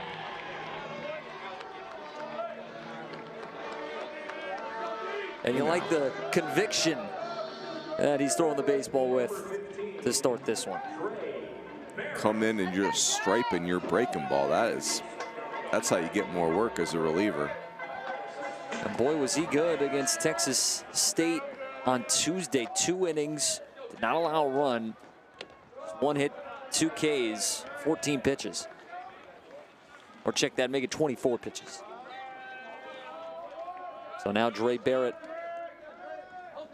to bat against Atkinson. A 1-0 turns to 2-0.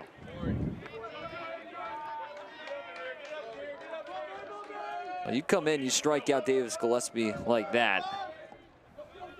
That'll get the attention of that Southern Miss dugout. And falls behind against Barrett. Atkinson does throw a cutter, and so looks like there's a cutter and a slider with some depth.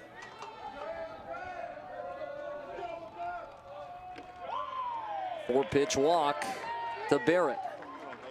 Again, walks have been an issue for both sides in this one. as that is the 4th today from Baylor pitching. Should put a bow on Cade Hansen's afternoon. Baylor starter, 4 innings, 6 hits, 3 earned runs, 3 walks, and 3 strikeouts. And he worked out of trouble in 3 of those 4 innings. I thought it was a nice comeback for him after a tough 2nd inning.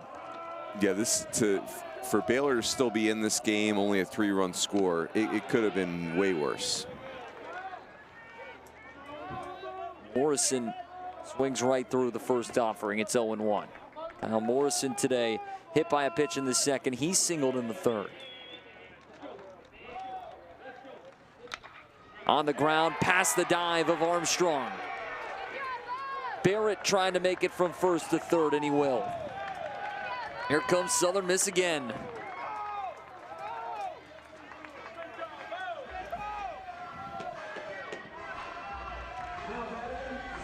Well, not much you can do if you're Armstrong holding the runner on.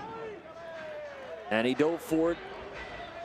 And now it's men on the corners. USM's offense, you do not need to kickstart them.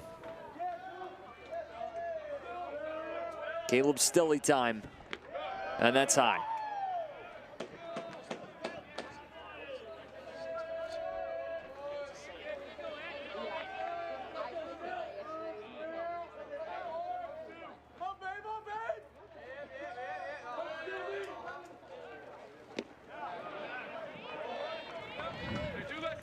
Comes back with a breaking ball to get a swing and a miss, and it's 1-1. Now time is called, and he'll go down and have a conversation here.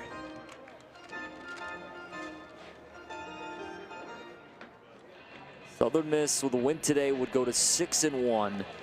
They entered this week number 20 in the country. Wins over Purdue last night against the number 11 team in the nation, Oregon State. Now they've got a 3-1 lead against Baylor, and with 1 out in this 5th, a chance for some insurance.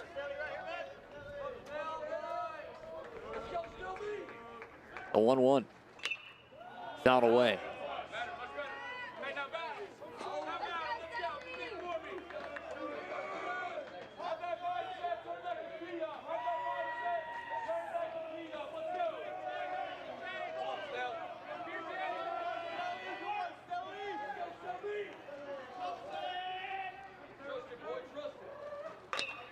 On the ground to Clements, to 2nd for 1.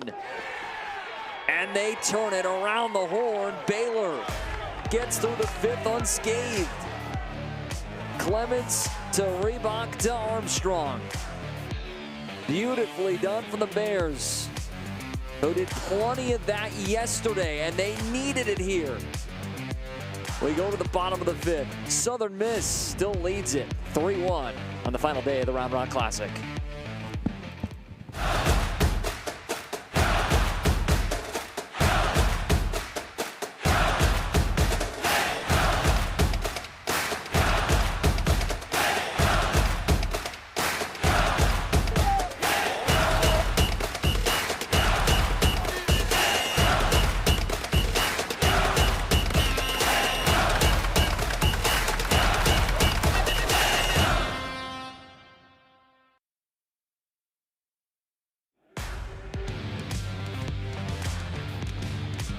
Back at Dell Diamond as we go to the bottom of the 5th. Southern Miss and Baylor. Final game of the weekend, and we look forward to next week. Frisco Classic at Riders Field. And it's a terrific field there as Oregon State, Alabama, Iowa, and Houston will be the 4 next weekend. So Oregon State will stay in the state of Texas. Houston off to a great start, and Alabama will be going to Frisco after meeting up with the Southern Miss Golden Eagles. So that will be an exciting midweek game between Alabama and Southern Miss. Island Cobry alongside Mike Rooney.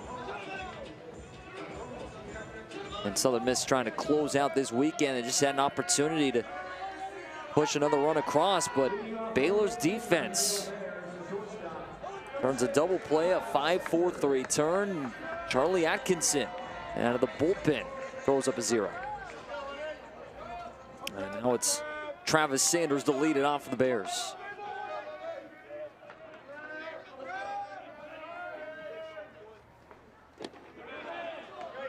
Crabtree back out as he entered in that 3rd inning. He's got 5 strikeouts in his first 2 frames of work. It's high, 2-0.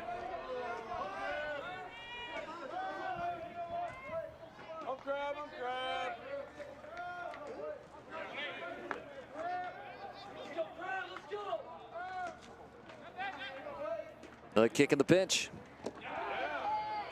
2-1. Feels like Sanders is the guy that can really ignite this offense. Yeah. And right now, Baylor would love him to get aboard. Only 1 hit today for the Bears through the first 4 innings. That was a leadoff single from Braden Buchanan. It's, to me, a game like this is a mental fortitude game. And I get it, Rylan. Like, these are 21-year-olds who have unlimited energy and all that type of stuff. But still, like, it's been a very intense weekend. This game has been very choppy, and just maintaining your concentration pitch to pitch, it becomes the difference. Crabtree's pitch. And there's ball 4. So a walk here, and Baylor has a man on. The Bears have had the leadoff man aboard in the last 4 innings now. Christian Ostrander in the USM dugout. 3 out of 5 innings have been a leadoff walk. For a pitching guru like Coach Oz, that's not going to make him very happy. Maybe I have that wrong. Maybe it's 2 out of 5. No, it's 3 out of 4 have been walks, and the last 4 the leadoff man has gotten on. And oh man, Sanders was nearly picked off. Matthew Russo advocating for a review here, and we might get one.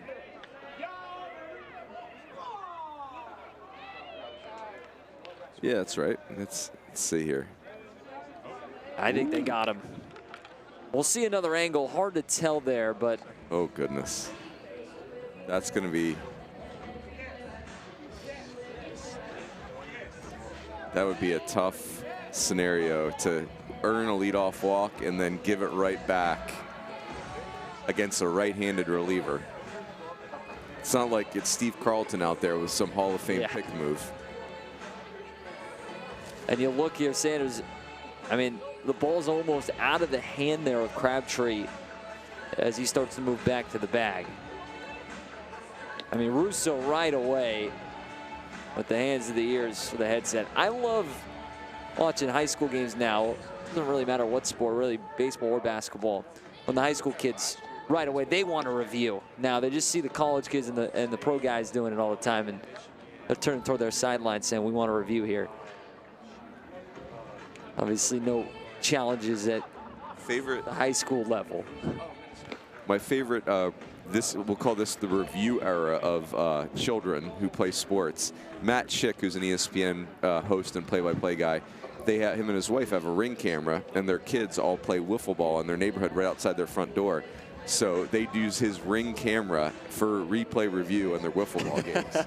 Only one review per game, though. Those games have to take a while.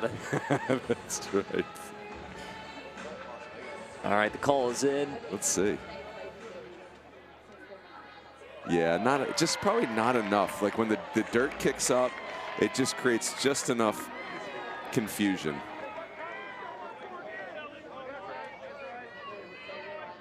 So that's a big call, because get the leadoff walk and then almost taken off the bases moments later.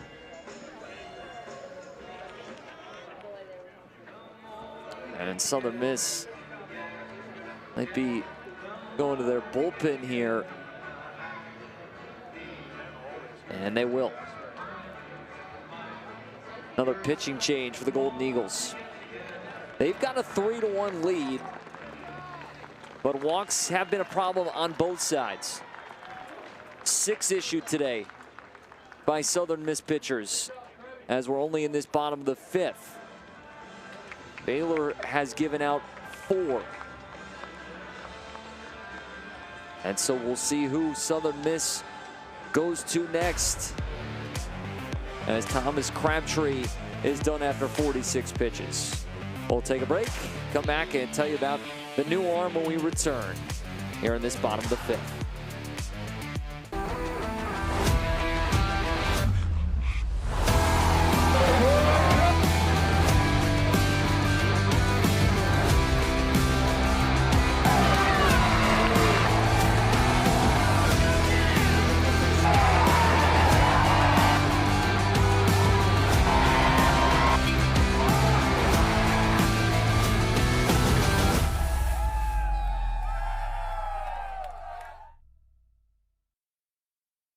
You spent years building a life worth protecting. The long days, the late nights, the people who matter most. But life, it doesn't wait.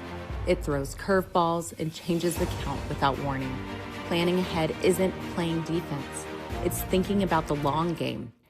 When life gets out of your hands, that's when experience leads. At Robbins Estate Law, we help Texas families plan ahead with confidence. Robbins Estate Law. Protecting what matters most.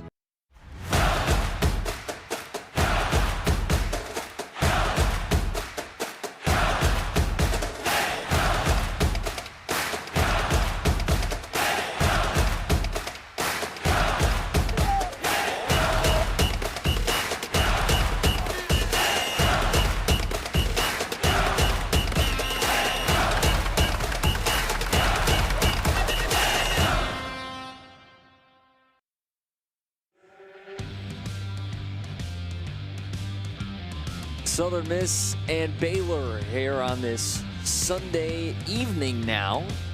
And the Bears trail it 3-1, but they've got a man on with nobody out in this bottom of the 5th after a leadoff walk to Travis Sanders. And so Southern Miss goes back to their bullpen.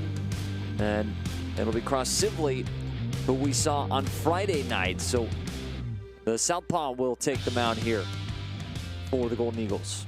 Yeah, Crabtree did, I'd say, a really solid job trying to get this game corralled and under control. And Sibley is as very much a trusted guy for Southern Miss.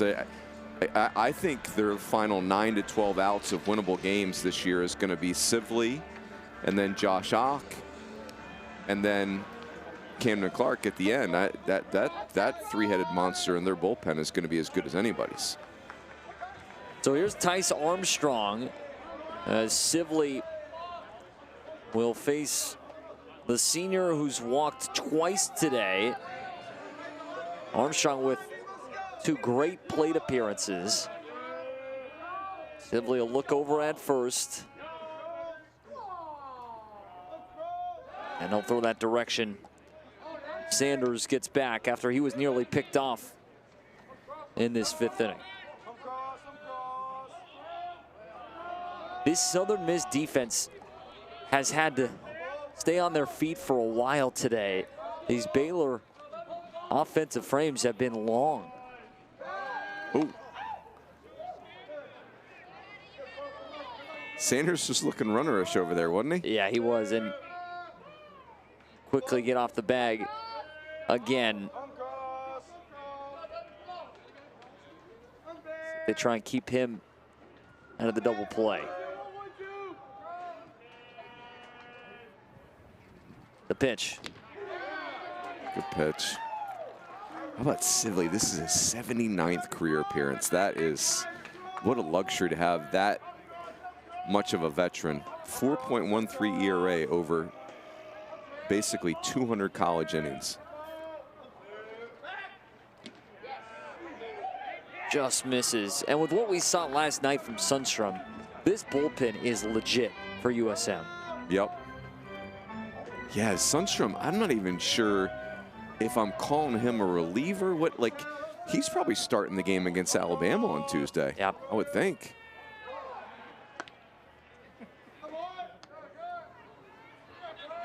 Sundstrom last night, a major reason why Southern Miss beat Oregon State. 4 innings, 4 hits. The lone run he allowed was unearned, and he struck out 8 without issuing a walk. Fouled away, and it's 1-2. I'll tell you what Crabtree showed right there. Like, he's usable. Like, this wasn't a perfect outing for him, but given how choppy this game's been, yeah, like, and that changeup, that pitch has got something to it. 1 ball and 2 strikes to Tice Armstrong, looking to get going for a slow weekend here at the Round Rock Classic. The pitch. Fastball that touches the outer part of the zone. Armstrong goes down looking. There's the first out of this 5th. I remember talking to Christian Ostrander, and he just said Sibley's fastball is not a great velocity number, but the hitters don't like it. There's just something about it that they don't like. And now a tough matchup here for the lefty and Hunter Snow. There you go again, Barrett, third baseman, up onto the grass.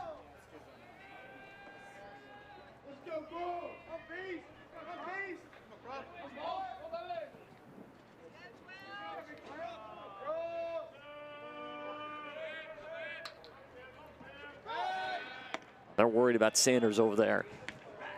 Goes over again.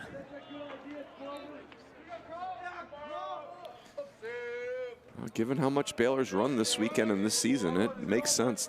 You got to control the running game.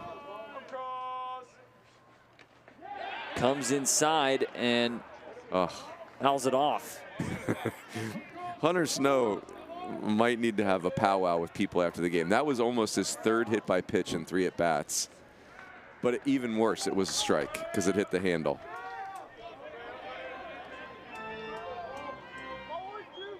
Did it? Similar to that first game today, didn't drop his bat, although he's got that big handguard on. Yeah. But he didn't try and sell it. At all. Yeah, interesting. Well, healthy. He leaves that pitch healthy, and that's the most important thing. 1 ball, 1 strike. Sibley's pitch. Good pitch. That was pretty.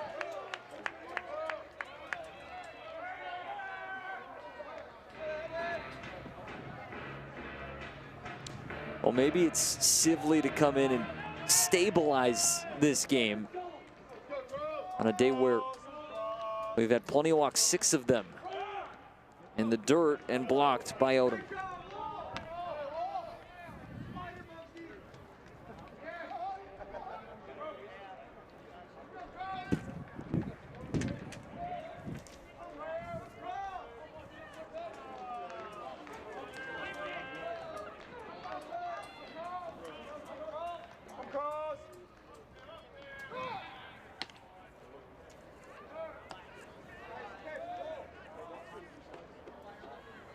Hunter Snow has reached twice. He's been plunked twice. Picked up an RBI, though, in the 3rd.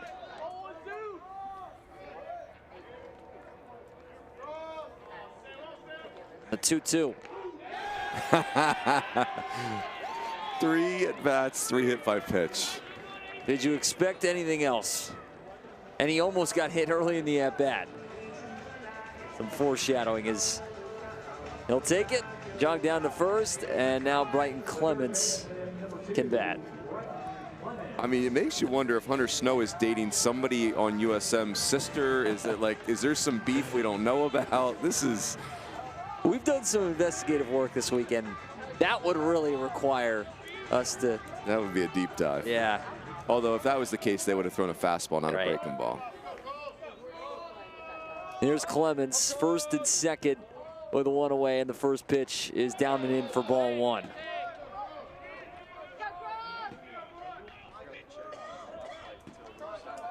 That has to be a Round Rock Classic record, by the way, for a single game.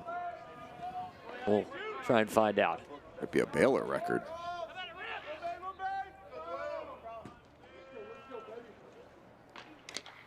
Off the end of the bat. You see it? Higdon battling the sun.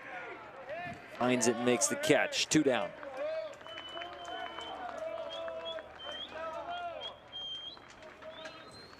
Yeah, you think about this USM bullpen. Sibley only threw 14 pitches on Friday. Josh Ock threw 50 pitches. He may not be available. Now, he's a low slot guy, and those guys tend to bounce back really well. And then Camden Clark threw 34 pitches. So, yeah, hard to say which of those guys will be available. Sibley back left on left here with Ewens.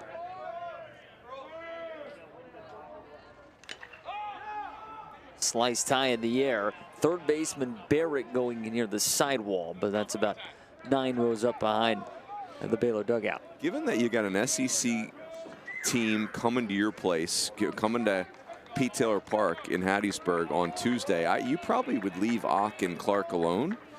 You want to stretch Sibley out here a little bit because he didn't get much action the other night. And, hey, they have some young arms in their bullpen. They want to get in there.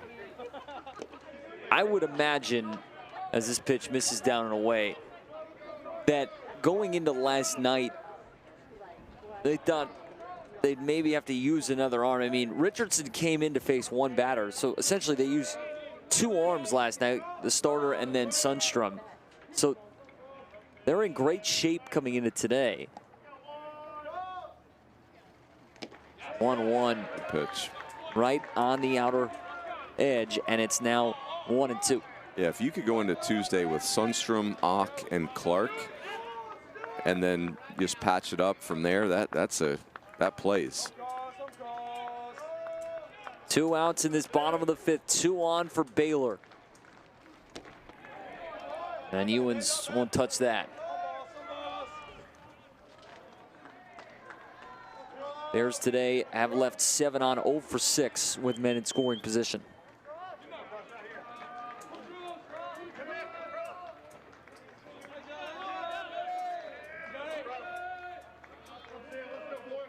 Two.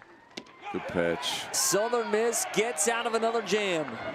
This time it's Cross Sibley who enters, and the Eagles continue to soar. 3-1 the lead going to the 6th at the Round Rock Classic.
The Round Rock Classic is brought to you by D1Baseball.com. No one covers college baseball like D1 Baseball, covering every game from coast to coast.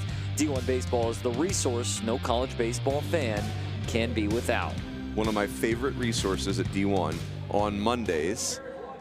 You can obviously get on the website, check the new rankings, but Kendall Rogers, who was here all weekend, the Rogers Rewind is a great piece. If you're trying to keep up with what's going on across the country, the Rogers Rewind gives you some great overview of what happened nationally from one of the OGs of college baseball coverage, Kendall Rogers. Now, he's too young to be a real OG, but he's a youthful OG, I suppose. Some expert advice from Mike Rooney here as you are watching this on D1Baseball.com. Of course, the rankings coming out on Monday, and looking forward to seeing how those shake out, especially with the way Southern Miss has played this weekend. Atkinson returns here to the mound for Baylor, and the first pitch is fouled away. Remember, Charlie Atkinson came into the game and got a big 5-4-3 double play. to end that fifth as the Eagles had first and third. So 2-run game, and Baylor has left 9 on the bases, just have not been able to come up with that big hit quite yet. As Odom to right field. Janusek there for it, 1 away. Not easy to play right field right now. Ball's coming out of mean shadows right into the sun. Saw this last night as well. This time of night, have to have the glasses on. Shadows are heading over the infield right now, but the center and right fielders will be dealing with the sun the most here before it sets behind us. And right away, Smith goes after the first pitch and tops it foul. Seth Smith's had as good of a weekend as anybody as far as like just setting himself up for the rest of the season. Rolls this right down the first nice base line. Armstrong on the forehand. Wow, that is really well done. You know, Armstrong doesn't make that play. That's a double, if not a triple. That is, boy, what great glove work by Armstrong. I like that he went one hand here. You could try to force 2 hands here and really get your footwork messed up. That's well done. Atkinson coming over to cover the bag. We have not had many quick innings in this game. Baylor trying to accomplish one of those now. Too high, ball 1.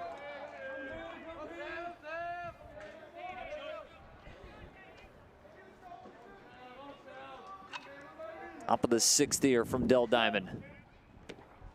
1-0 misses down and away, 2-0. And don't forget, we'll have the all-tournament team to pass along after this one. The belt will be handed over to Southern Miss. They've already clinched the Round Rock Classic title. These belts look nice in offices. And it will look great down at Southern Miss. Their fans will be excited to celebrate after this game. Although they might be a little cold. It's been a chillier day here despite the sun being out, as this is down and in. And now it's 3-1.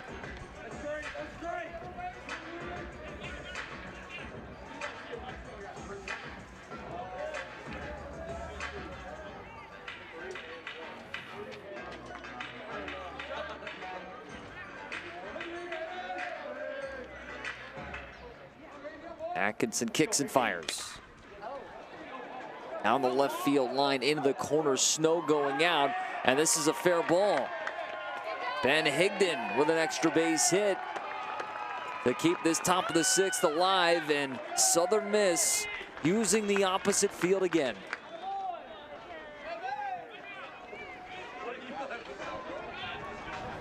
Looked like a cutter coming into it. Nah, just for more of a four-seam fastball and just not forcing it to the pull side. That's well done. That ball really traveled, Oppo. Quick hands there for Higdon. Joey Urban can try and knock him in now. Urban is 1 for 3.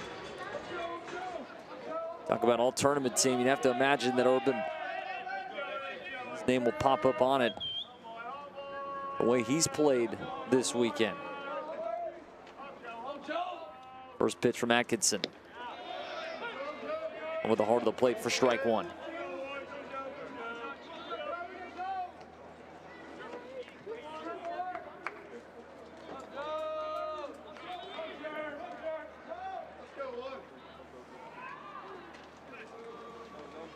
And Sean Snedeker wants to come out here to speak with Atkinson. There is a lefty warming in the Baylor bullpen with Russo on deck.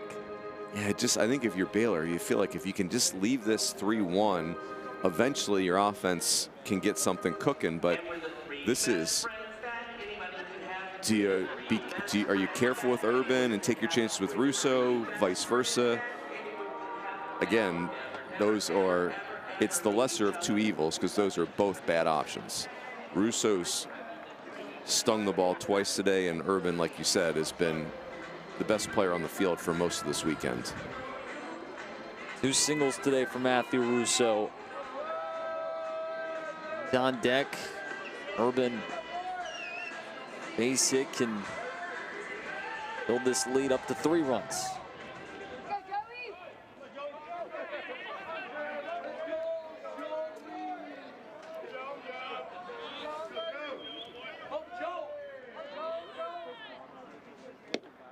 And he waves at the breaking pitch.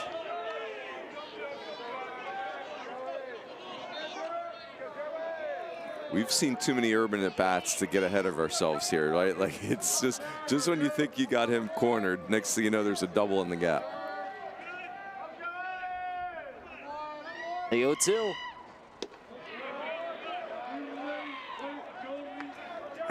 Urban is so good at using right center field. It just feels like if you're Atkinson, you need something in on his hands. Otherwise, that's exactly what you're going to get, is some type of base hit to the other side of the field. And you lock him up and not let him go there. It's the 1-2 pitch, down and away, 2-2. Yeah, he's just not chasing that, right? It's like you might get him 1 or 2 times early in the bat, but not with 2 strikes.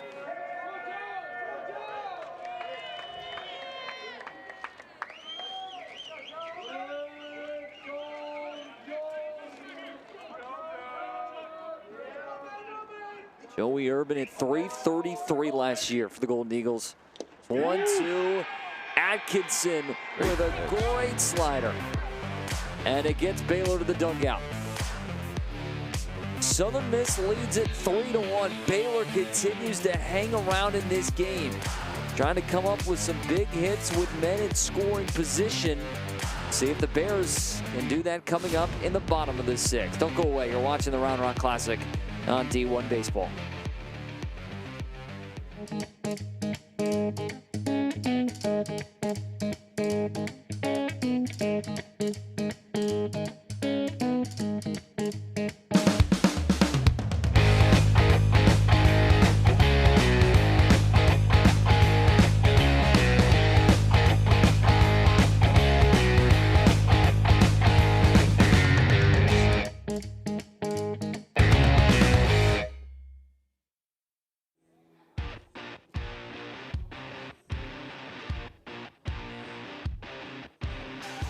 Back to our Robbins Estate Law trivia question for today. Which celebrity's probate fight cost more than the entire 2023 Oakland A's roster? Prince, Michael Jackson, or Whitney Houston? Come on, C. Come on, C. Oh, and the answer is Prince. So you go 2 for 2 yesterday. I go 2 for 2 today, which means we're 4 for 4. A's gonna buy a shortstop for what probate cost Prince. Well, that's why you gotta have Robbins Estate Law in your back pocket. That's our final Robbins Estate Law trivia question. Those have been great. I've been guessing. I don't know if you've had a strategy this weekend. Yes. Well, like yesterday you did, but guessing poorly. maybe not today. Yeah. All right, so Baylor has had chances today. They've left 9 on the bases. Southern Miss has worked very hard on the mound. They've kept Baylor to just 1 run as Buchanan swinging at the first pitch, a little blooper, and it falls in for a hit. Buchanan with his 2nd knock today, and the leadoff man aboard yet again.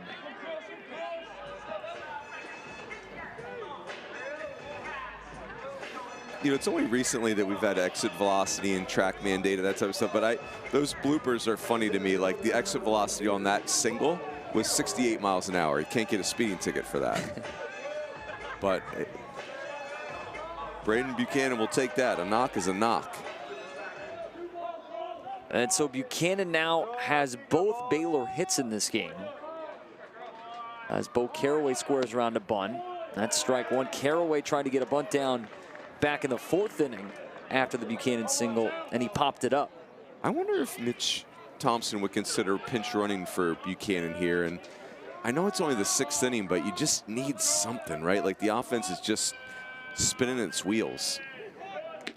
Wears around, pulls back. That's a called strike. J.J. Kennett we saw yesterday off that Baylor bench to come into catch. So Obviously, he's got options there. Cash McDade as well.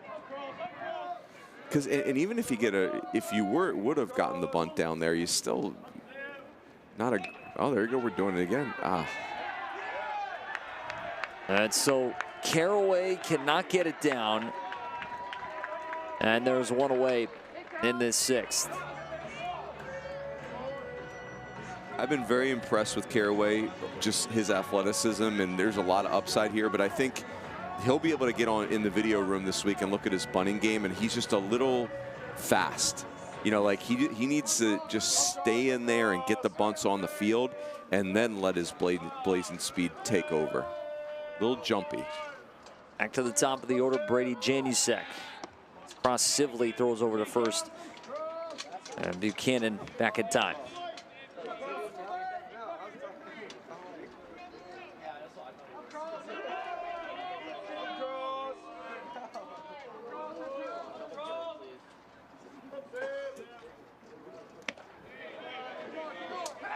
I mean, you know, if you're Baylor, this game is still very, very winnable. And you got a bunch of pups out there. I mean, this is... Mitch Thompson could not put a younger team on the field than this. 4 freshmen, 3 sophomores. Junior and a senior in the starting lineup today for the Bears. That's a strike at the knees. Janusek walked and scored a run in the 3rd inning. Cross Sibley just out here collecting outs.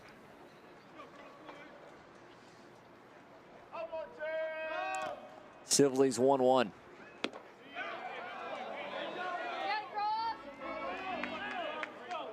Janusek, 6'4", 200 pounds. Great career at Liberty Christian High School. First team All-State. Standout wide receiver. 2-1. A fly ball to right. Higdon finds it. Maneuvers to his left. And that's the second out.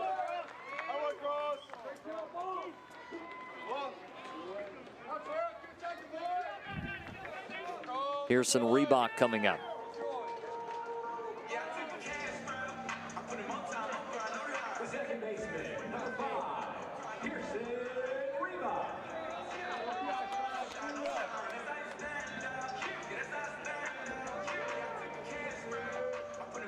Reebok 0 for 2 with a walk in this game. Always a threat to bunt. Barrett well up onto the grass as that first pitch is up and out for ball 1.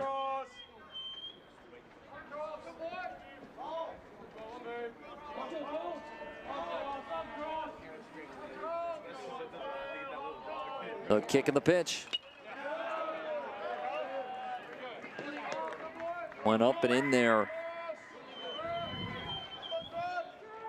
Evens the count at 1 apiece. Reebok enters today with 7 hits through his first 6. 1-1. Down and out.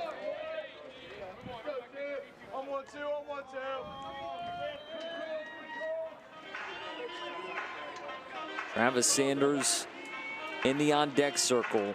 Reebok and Sanders leading this club in hits. 2-1. Into the air to right. Higdon gets over to it. Well struck, but not deep enough. And so Southern Miss posts another 0. Baylor has had the leadoff man aboard in all but the first inning today. Just 1 run as we go to the 7th here at Dell Diamond.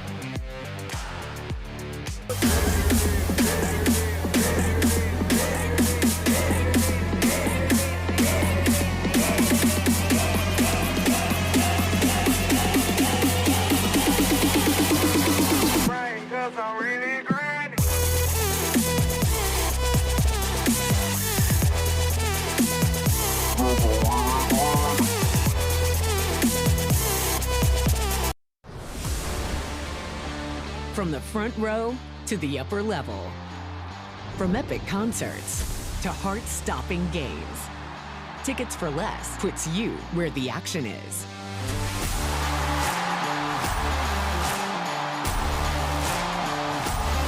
Experience the thrill of live events like never before.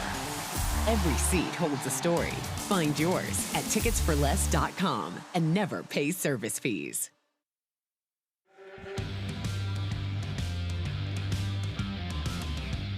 Whether it's cold beer, iced tea, or spring water you're craving, Brown Distributing Company has been delivering quality beverages and servicing the Austin area for over 50 years. Brown Distributing is a proud cornerstone partner of the Round Rock Classic.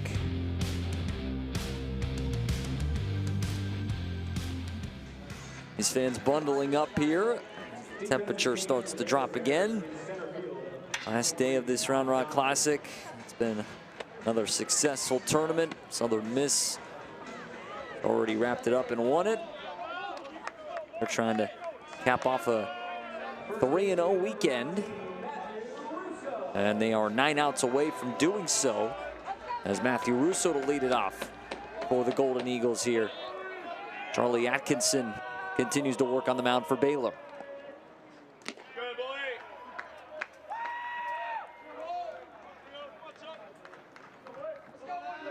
Both these teams have had plenty of opportunities as Atkinson puts in a strike.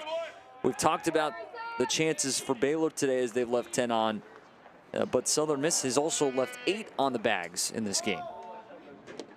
Ooh. 1-1 is waved at.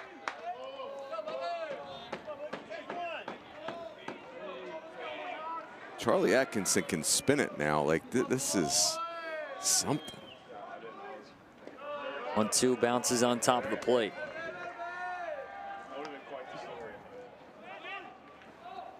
A little slider and a curveball. Kind of an awkward reaction there after he tossed that one in. It's the 2-2. And it's fouled back.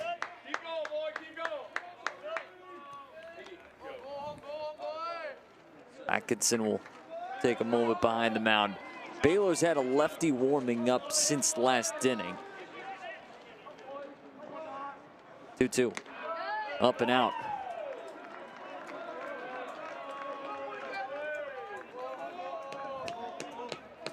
So 3 balls and 2 strikes to Russo. Out away. This is his 9th hitter, so it probably makes sense. Let him get through the order one time and get on to the next guy. Hansen to start this game. And then Atkinson as this is peppered foul. I believe it's Mason Green warming up for Baylor as the payoff pitch. Russo the opposite way. This ball hanging up into a dive, Snow, and it's by him and trickling to the wall. Russo has to get on his horse. He will put on the brakes, rounding second. Southern Miss with an extra base hit to begin this 7th frame.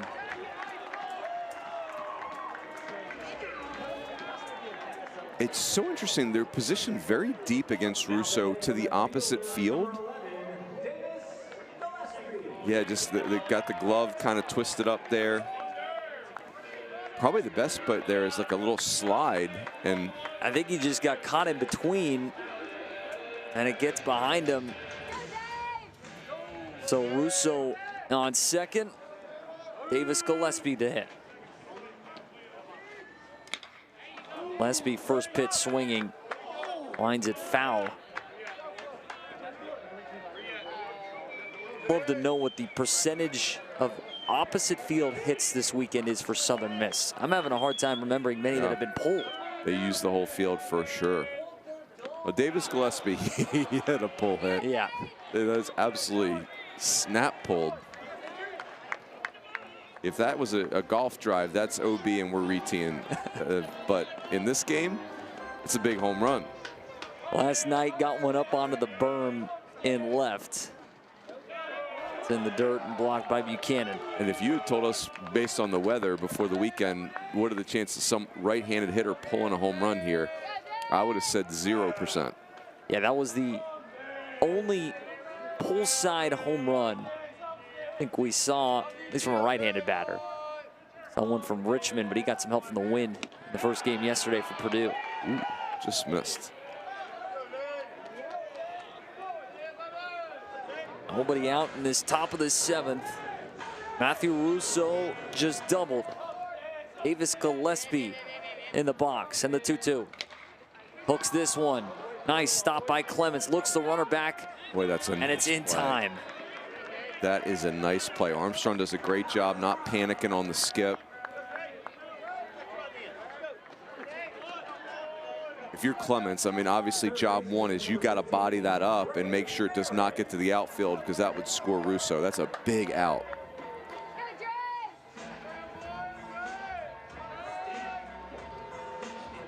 Trey Barrett climbs in.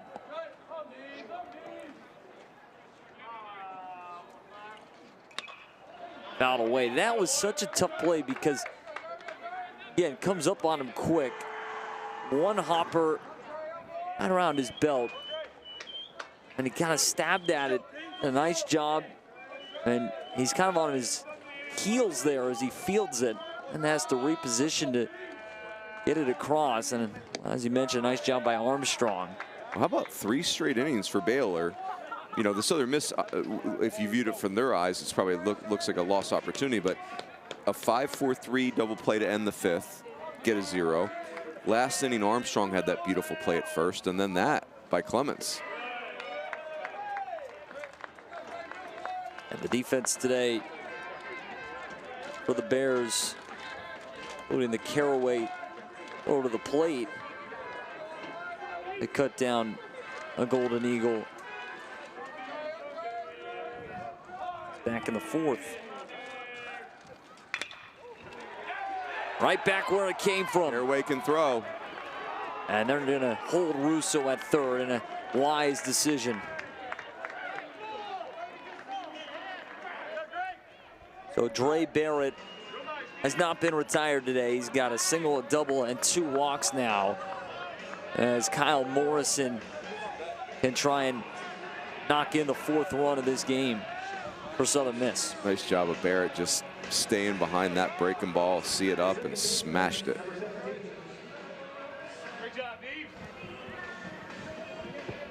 Morrison has hit some baseballs hard, and he will not see Atkinson. Mitch Thompson is going to his bullpen. A pitching change for the Baylor Bears. Southern Miss out-hitting Baylor 10-2, but just a 2-run lead. Can Baylor keep it that way? A lefty coming on for the Bears, and we'll tell you all about him when we come back right here on D1Baseball.com.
Top half of the 7th inning, 1 away, and Southern Miss as men on the corners. Mason Green, the Cypress, Texas native, will enter here for Baylor. So Green, last year, got some work out of that Baylor bullpen and also was in a starting role.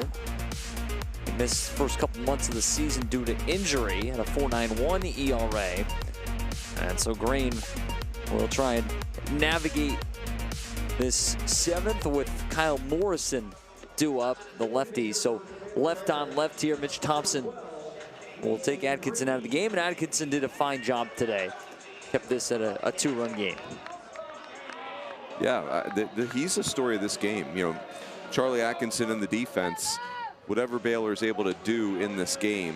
Now they're going to need another nice defensive play here, but giving themselves a chance. Russo's on third, Barrett's on first. The first pitch from Green is on the outer edge for strike one. See that sun starting to set behind us here in Round Rock.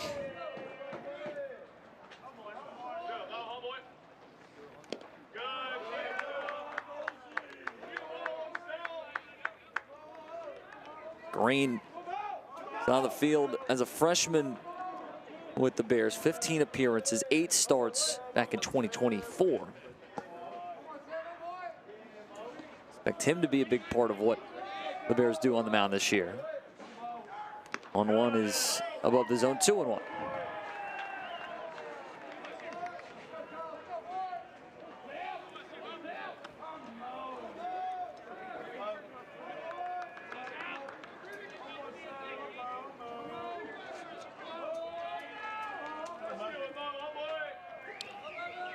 The kick and the 2-1.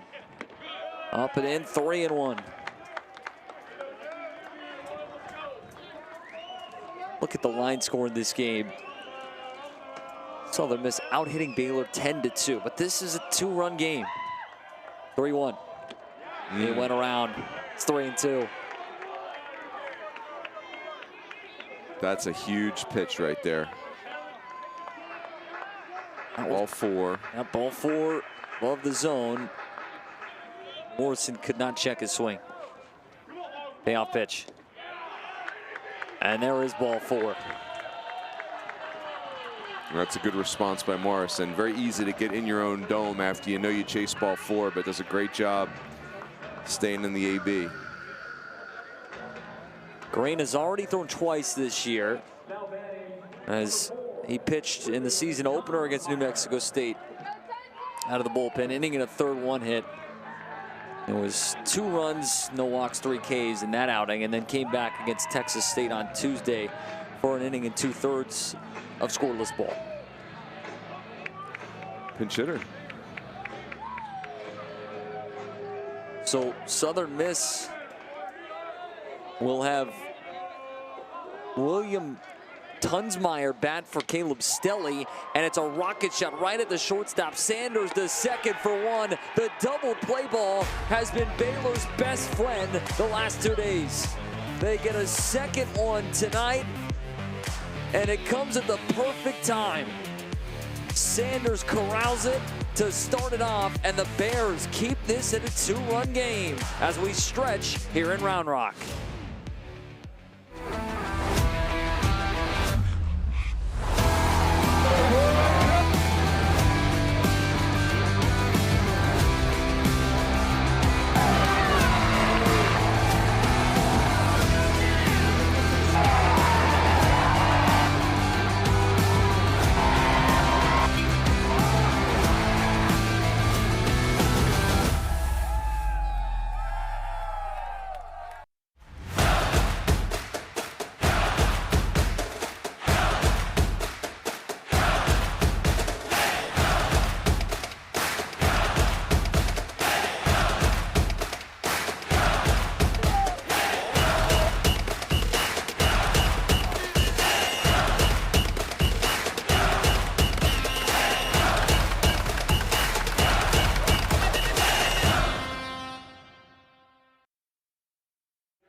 Bottom of the 7th here in Round Rock, Texas. Baylor trails it 3-1 as we go back to the top of the inning. Bases loaded, 1 out, and a big play. Travis Sanders takes the 104-mile-an-hour ground ball to start off a double play and get Baylor out of the jam. This game, it's hard to say where the plot of this game is taking us, but there are some storylines. I mean, like you're saying, the Baylor defense has been incredible, and for Southern Miss, I'm sure they're feeling like they've left some chicken on the bone. How about you pinch hit for Stelly, which is, you know, I think down the road, USM's hoping he's going to be one of their main guys. They've let him off a lot, and first pitch double play. Second double play turned by Baylor today. Travis Sanders started it off, and now he'll start things off offensively in this bottom of the 7th as Sibley's first pitch is low for ball 1. This feels like a big half for Baylor. They gotta get something on the board. Sanders has walked and struck out twice today, as that's by him. And for the Bears, they've had the leadoff man aboard in every inning but the first frame today.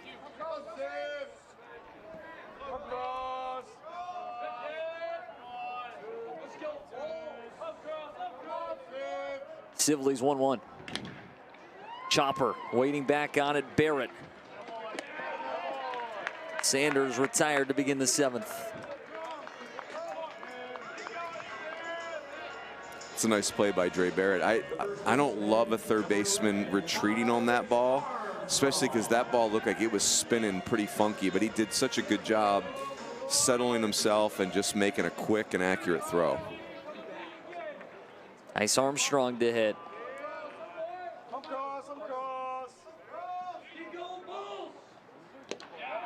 First pitch strike from Sibley. Sibley now 2 1/3 out of this bullpen. He's allowed to hit.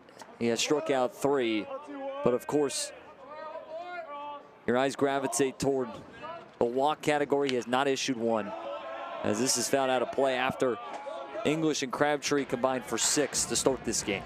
Cross Sibley would be so awesome to play defense behind, because he just gets the ball, chucks it in there, gets the ball, chucks it in there. It's beautiful. 33 pitches right now.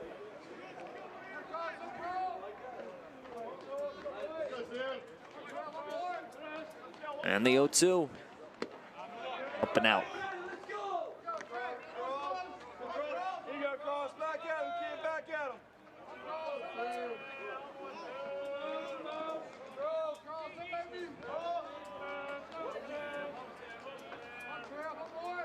I'll kick and fire it in.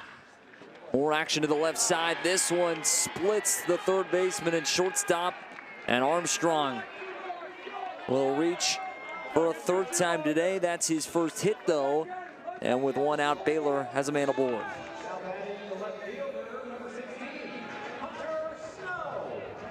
Guy Armstrong's size, he just hits the ball so hard. That's a ground ball in the 5-6 hole, 103 miles an hour. Hunter Snow has been bruised and battered today. Been hit by a pitch 3 times. Also had 2 really difficult balls in the outfield. It just, nothing has been easy for him today. But on base, 3 for 3.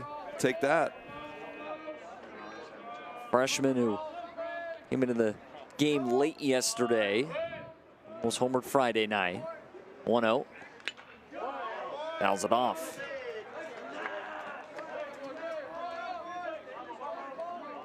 Ouch. Also ouch. And that's the second one he wore in that at bat. The first one just happened to hit his bat. He might have, maybe that first one in that at bat did hit him, and he's like, it wasn't hard enough. He's I just wanted over something the else. hit by pitch. Yeah. Yep. Fair. 1-1. down and away. Most guys have a highlight reel. He's going to have that to throw on as an entirely different tape. He's going to wear a flap jacket next game. Quarterback protection. 2-1. Ooh. Ground ball. Morrison to Smith. It's a 4-6-3 turn. Southern Miss pulls a page out of Baylor's playbook. They come back with a double play of their own as Cross Sibley continues to deal out of this Golden Eagle bullpen. 3-1, Golden Eagles going to the 8th. You spent years building a life worth protecting. The long days, the late nights, the people who matter most. But life, it doesn't wait. It throws curveballs and changes the count without warning. Planning ahead isn't playing defense. It's thinking about the long game. When life gets out of your hands, that's when experience leads. At Robbins Estate Law, we help Texas families plan ahead with confidence. Robbins Estate Law, protecting what matters most. It was a simple idea. I wanted to make a bottle for myself that I could use for everything. It needed to keep my drinks cold, have the ability to mix my favorite drinks, and be easy to carry and clean. I didn't realize how many people would love their ice shaker and how it would change their lives. Hi, I'm Chris Gronkowski, former NFL player and the creator of Ice Shaker. I created Ice Shaker to help us all live an active and healthy lifestyle. Grab you an ice shaker today. From the front row to the upper level. From epic concerts to heart-stopping games. Tickets for Less puts you where the action is.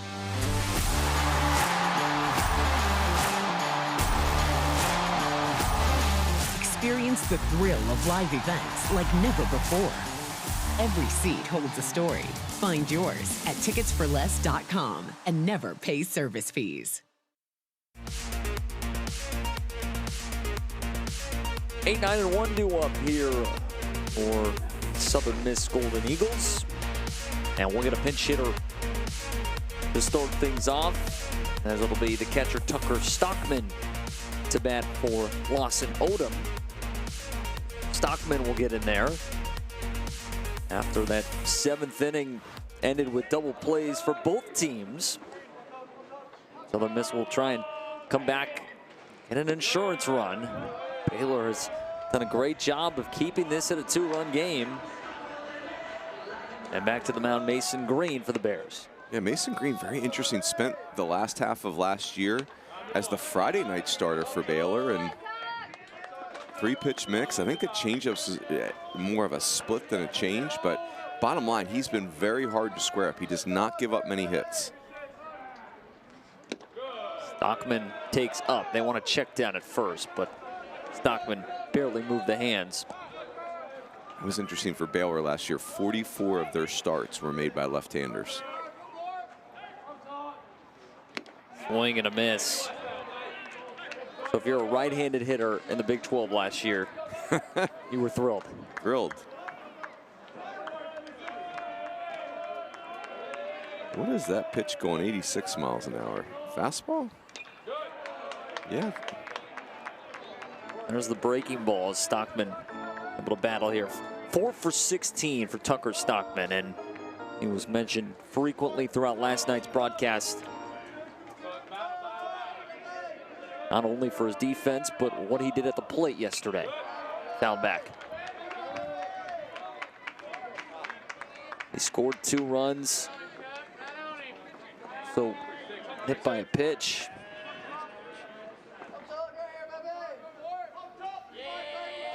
Green's 2-2. Wow. Challenges him. And then gets the strikeout, 1 away.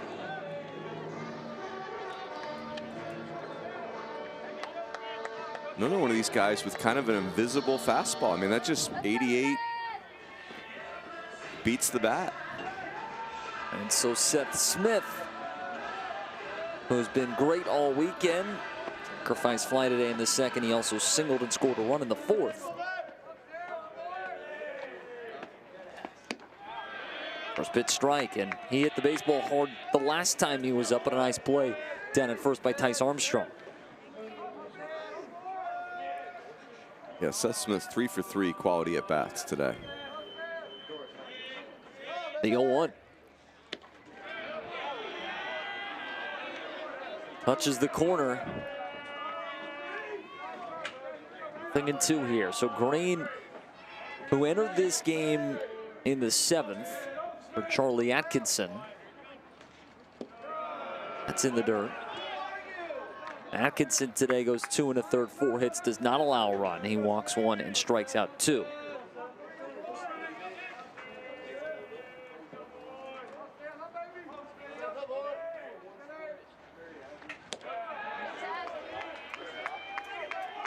I think that's the split change, and he just does not have great feel for it. He spiked a bunch of those in warm-ups too.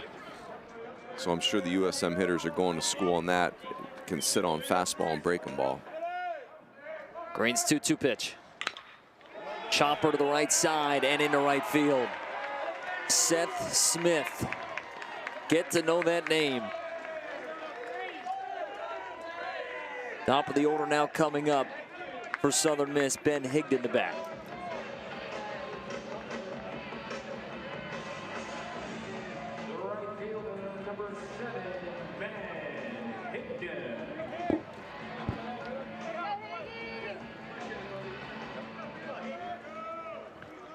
Higdon doubled last time he was up.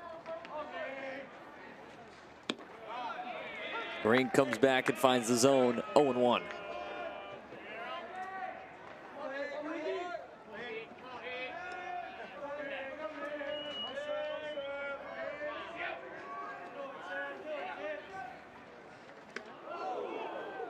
Almost hits him. He's tried to stay in there for a while, and it's out of the way.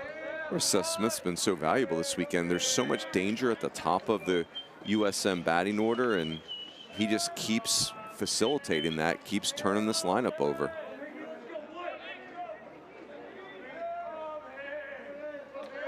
Oh and 1, or 1-1 that is to Higdon. Make it 1-2. This is one of those grinded out type of games. Southern Miss trying to find a way to win a third this weekend at the Round Rock Classic. Wow. Green with the strikeout, and there's 2 down.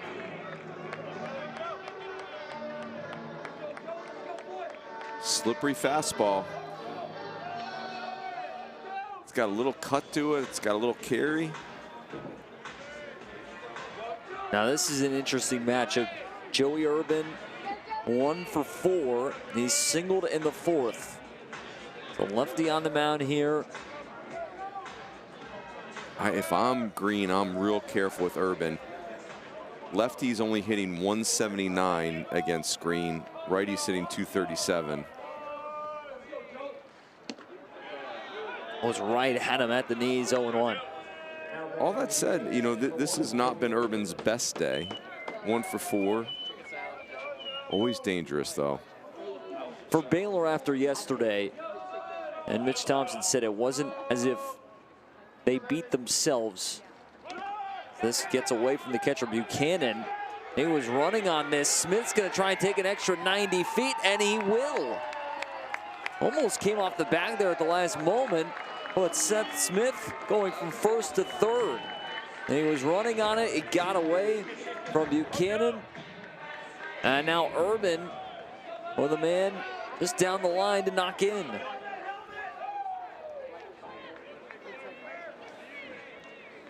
Anyway, back to Baylor's bullpen yesterday. They just got beat by that Purdue lineup. Today they've come back and been terrific. Between Atkinson and now Green.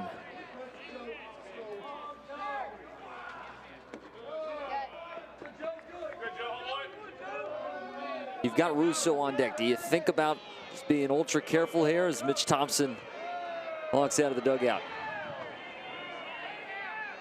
So this is interesting. Usually if Mitch Thompson's coming out, he's making a change. Now it's in the middle of an at-bat, which does happen in college baseball on occasion.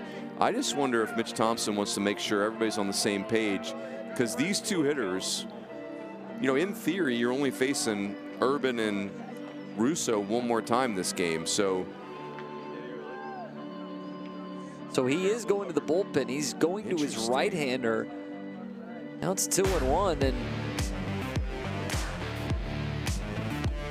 we got a pitching change. So Baylor over the bullpen. 3-1. Southern Miss has the lead as we stay in this 8th inning. We return.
From the front row to the upper level. From epic concerts to heart-stopping games. Tickets for Less puts you where the action is.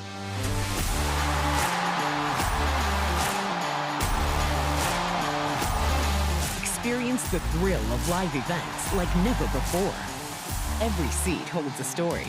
Find yours at ticketsforless.com and never pay service fees. Luke DeVazier to take the mound here for Baylor. And this top of the 8th, the Bears going to DeVazier in a 2-1 count with 2 outs right now. Joey Urban is the batter. Southern Miss has an insurance run on third base. So Mitch Thompson saw something there with the lefty Mason Green, and mid at bat decides to make a change. DeVazier to throw back-to-back days. We saw him yesterday against Purdue, hitting in a third, 2 hits, 2 earned. No walks, no strikeouts. So DeVazier against Joey Urban with Seth Smith down at third for Southern Miss. Attacks him with a breaking ball. It's 2-2.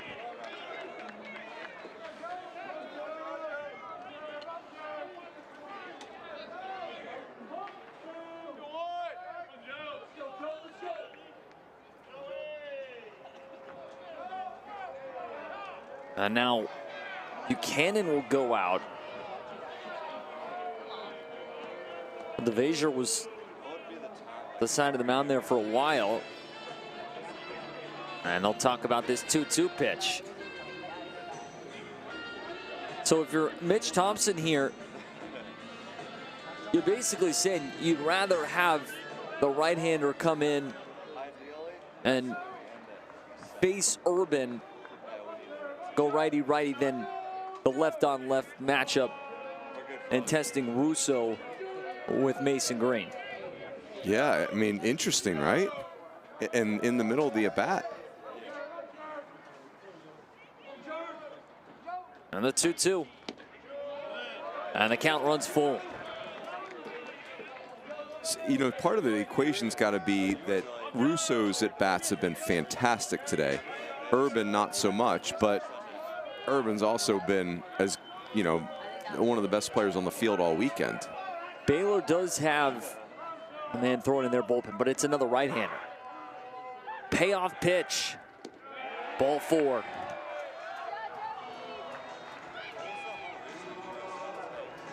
Urban walks, and now Matthew Russo comes to the plate.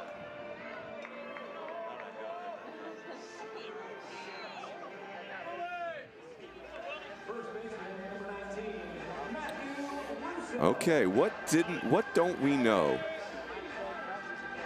is the question. DeVasier against Russo. The junior DeVasier from Mansfield Legacy High School. The swing and a miss. It's 0-1 out of Tyler Junior College. First and third, 2 down, top of the 8th. The 0-1. Floated out of play, left field line. Just wonder if maybe Mitch Thompson was starting to see Green wear down there, and in that at-bat just didn't like what he saw. So decided, you know what, let's go to him now. No reason to wait. Got to go with your gut in situations like this. 0-2. Russo just got under it. A fly ball to shallow center. Backpedaling out. Sanders. Caraway coming in. El Khalaf is shortstop. And it gets Baylor to the dugout. Southern Miss strands a pair. They've left 12 on the bases today. Give credit to the Baylor bullpen as we go to the bottom of the 8th here in Round Rock, Texas.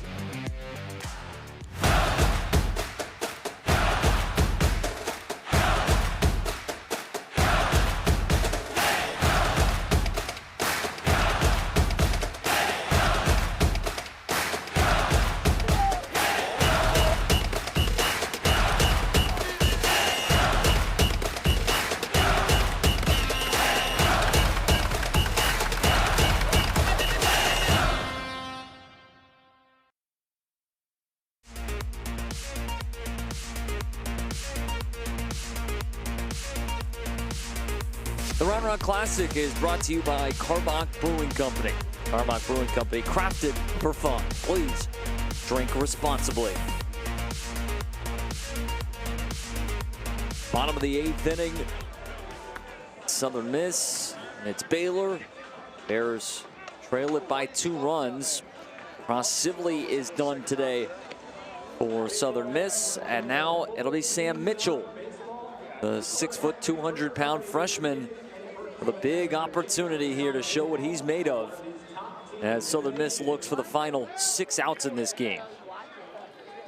Christian Ostrander, he likes these young arms.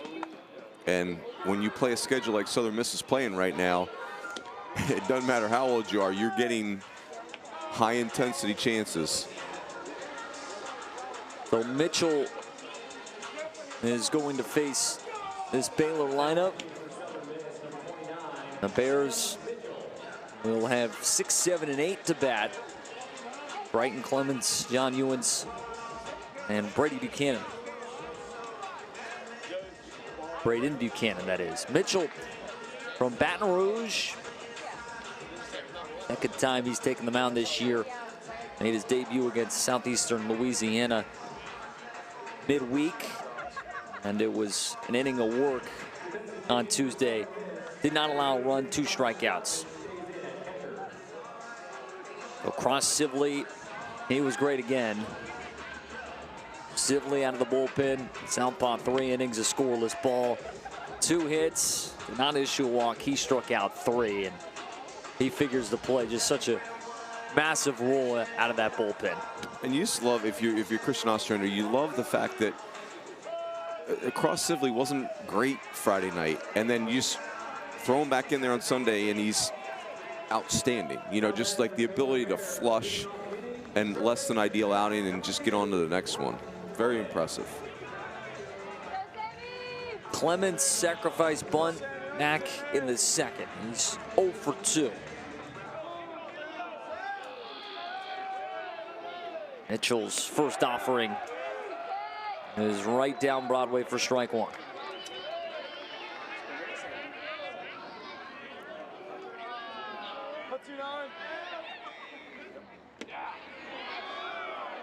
And that runs inside. Let's go, Sammy. Don't forget, we'll have the presentation of Round Rock Classic belt. So this one concludes. Fly ball will find the seats out of play. And Mitchell gets ahead 1-2.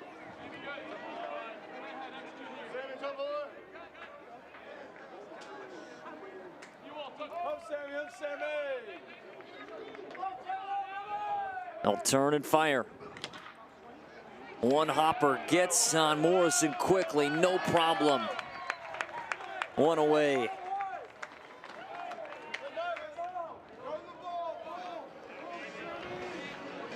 It's a nice play by Morrison. This ball is spinning funny.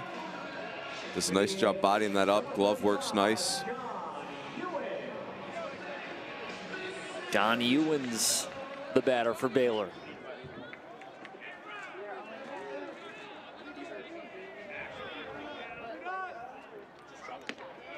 Boy, Thomas Crabtree and Cross Sibley took a game that was not operating very well and cleaned it up. Can't forget about Crabtree today. That's up and in. Crabtree had the 2 walks, but he struck out 5 in his 2 innings.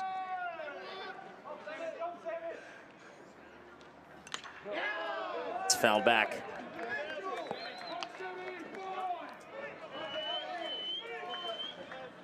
Hey, Baylor, it's so interesting. Offensively, you feel so far away right now, but it's the old bloop and a blast right at the same time. And that's up and out.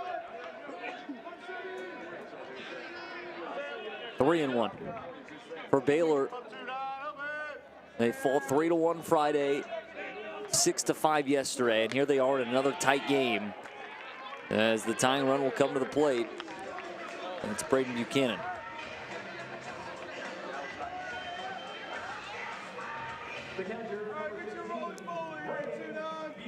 That is very uncharacteristic. 10 free passes from USM today. 7 walks, 3 hit by pitch. You just don't ever see that.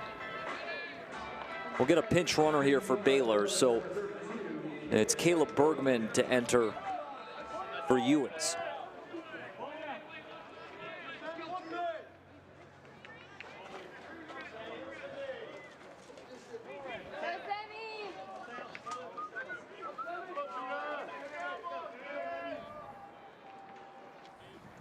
First pitch, the Buchanan drops in for strike 1. That's nice. Oh, dewdrop breaking ball. It's Ty Johnson who has grabbed a bat and is in the on-deck circle right now for Baylor. So he would be pinch hitting for Bo Caraway.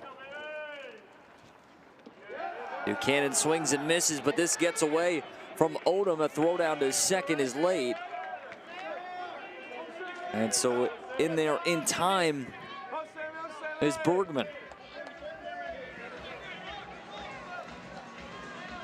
Check that, it's Stockman behind the plate now. Of course, Odom left the game when Stockman pinch hit for him. 0-2. The pitch. Buchanan connects, fly ball deep to center. Backing up on it and making the catch is Tunsmeyer. 2 away.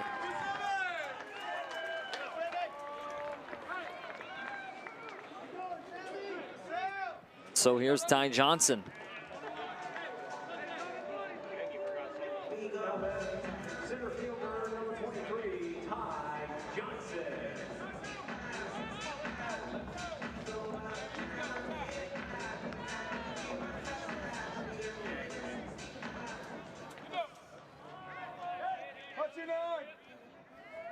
Johnson yesterday was 1 for 4 with an RBI.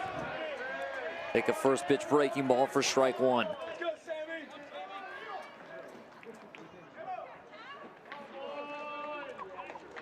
Bottom of this 8th inning, Baylor and Southern Miss.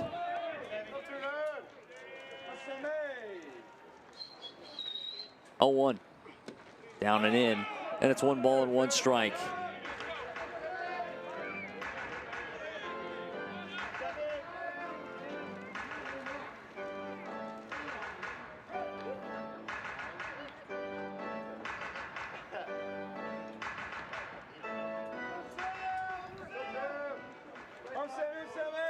Borgman off the second base bag. Mitchell is 1-1.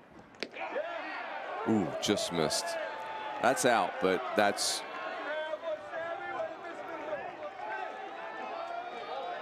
This crowd letting tonight's home plate umpire, John Brammer, hear it. Feedback is a gift. Ooh. Back to now. second, and Bergman there in time. I like it.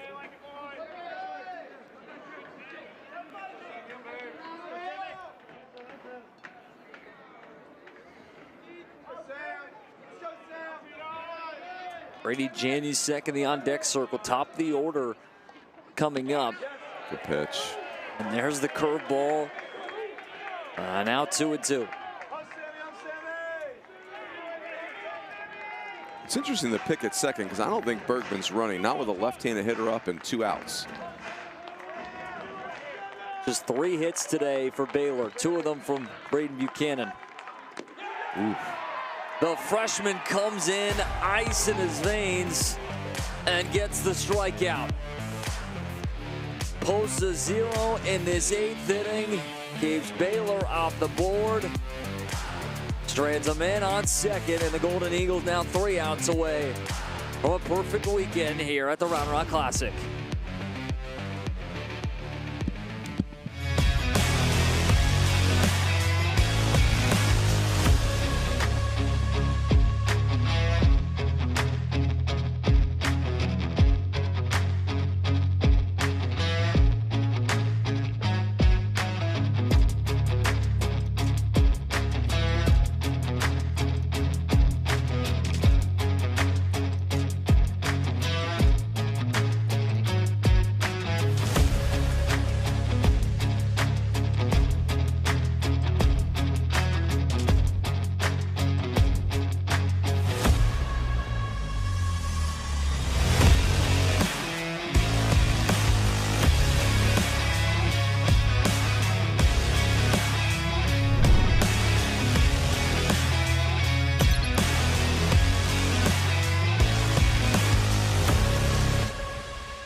Southern Miss with a 3-1 lead. Our coach and staff talking about maybe what they'll do in that bottom of the 9th as they just had their freshman Sam Mitchell come in and deliver a scoreless 8th inning. Beautiful night. Wow. In Round Rock. That's a great shot. Texas sunset. Those of you that couldn't be here this weekend, it's been a lot of fun as another 2026 Round Rock Classic comes to a close. This year's edition featured high drama, and it does so here in the final game. Southern Miss trying to hang on. First pitch to the right-hander Davis Gillespie, and it's a called strike. Luke DeVasier back out for Baylor. DeVasier throws it in there, man. I know it sounds simple, but there is a real premium on guys that are willing to challenge hitters. The 0-1. Swatted foul, and it's 0-2. Especially a newcomer, you know, like a DeVasier coming from junior college, where very easy to get timid and wonder if your stuff's good enough to advance a level. Ground ball to the shortstop. Sanders. He's smooth, isn't he? They have turned some unbelievable double plays in this game. It's the routine plays for him. It's everything.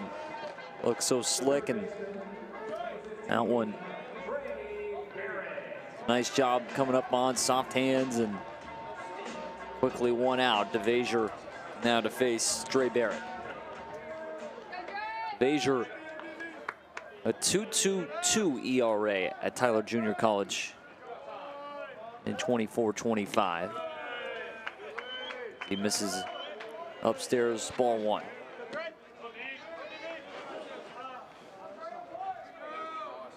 It's interesting to start thinking about USM long term. Higdon, Morrison, Russo, are really critical for a lot of reasons, but I think one of which is that they're very right-handed.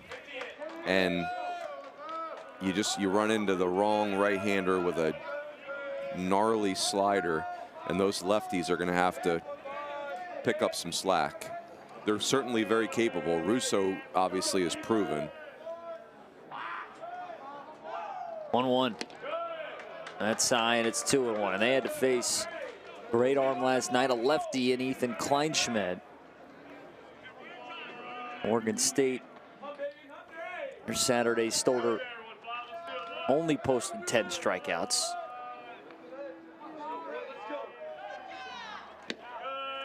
And that's outside. Ball 4, Gillespie, or check that, Barrett is aboard.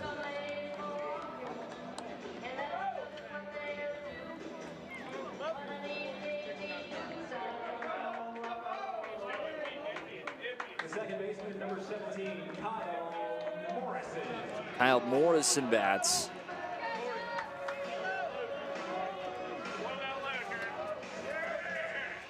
Morrison hit by a pitch in the second. Walked in the third, or check that, singled in the third, singled in the fifth, and then he'd walk in the seventh. As DeVaseur will miss here, it's 1-0.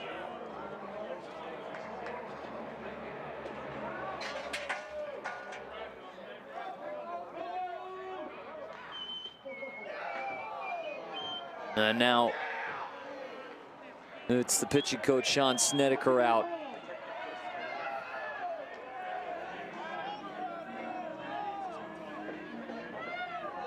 Right-hander warming up in that Baylor bullpen.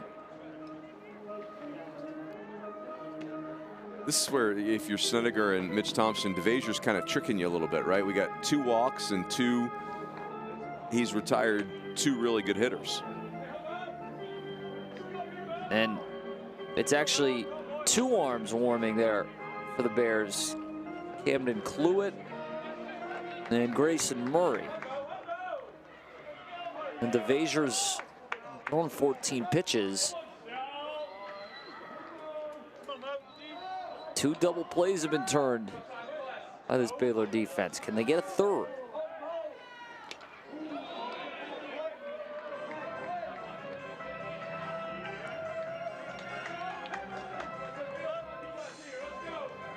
You look at what Barrett and Morrison have done today in the 5 and 6 holes for Southern Miss. And all they've done is get on base. Mm-hmm. Yeah, Dre Barrett, boy, what a day he's had. 3 walks and 2 knocks. Morrison, 2 hits as well. 11 hits in total for Southern Miss in this game. It's low, and it's 3-1.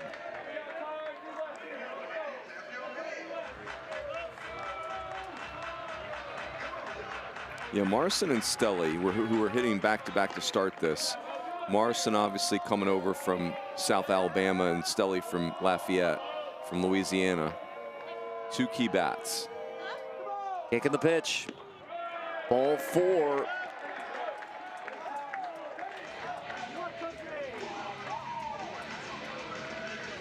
I think that's on me for complimenting Luke DeVaseur on throwing strikes. My bad. And Mitch Thompson is going to make the walk out. DeVaseur will exit. Southern Miss has had their chances tonight to add insurance. They have left 12 men on base. Mitch Thompson will go to his bullpen, and a new arm will come in to face William Tunsmeyer, who was pinch hitting back in the 7th and into a double play. Baylor would love another one of those. We'll be right back on D1 Baseball.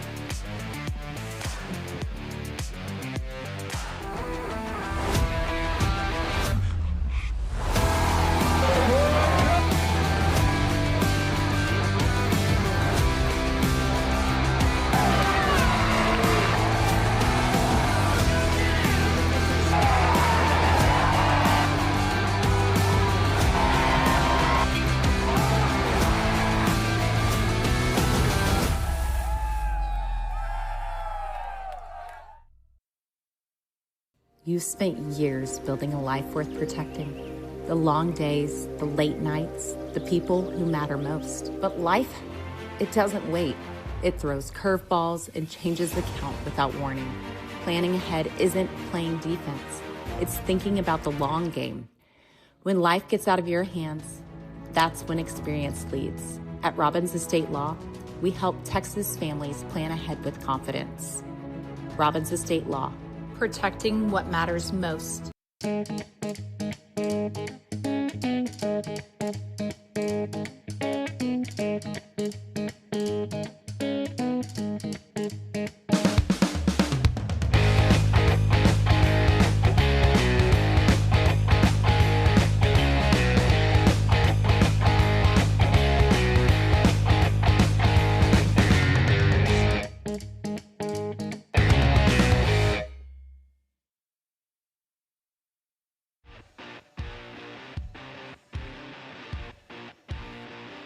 Grayson Murray to take over for Baylor in this top of the ninth.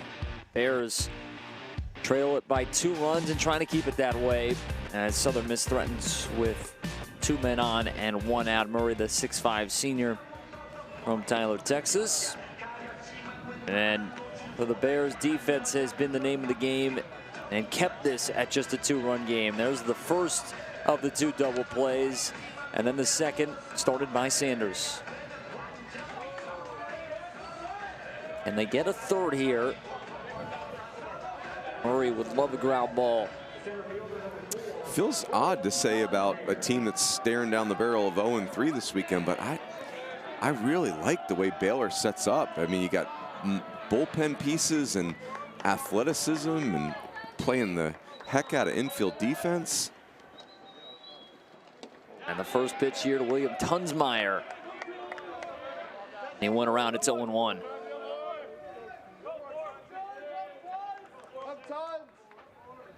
Hard to have an 0-3 weekend and feel great, but there's a chance that happens for Baylor in a sense, as this is a breaking ball for a strike, 0-2.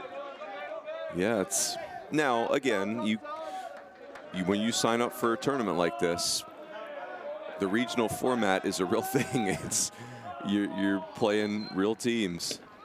Ooh. Dang. The changeup that almost came back over the plate. Grayson Murray's come in here slinging it. Tonsmeyer being a freshman, this is a lot to take in this at bat.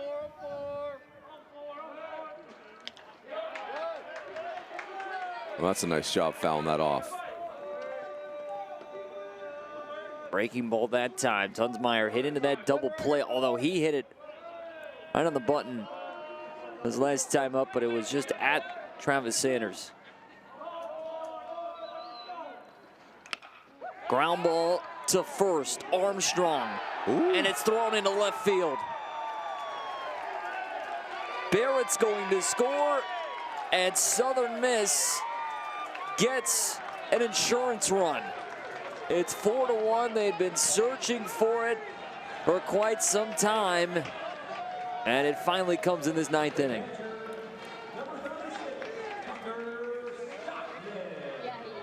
Yeah, if you're Armstrong, you have to miss to the outfield side there, and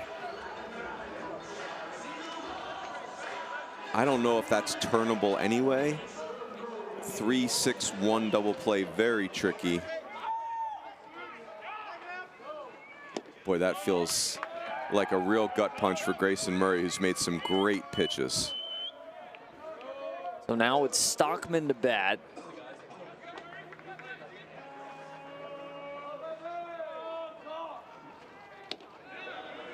And he bends in the breaking ball for a strike.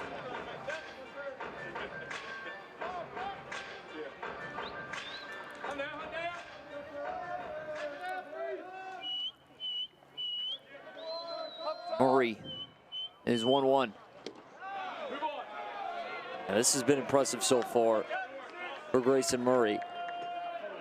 He almost, you know, here's the thing, if you're Murray too, you're almost thinking, man, that 0-2 pitch kind of felt like a strike. Like that was almost a punch out. Got him swinging. There's the second out of this top of the ninth.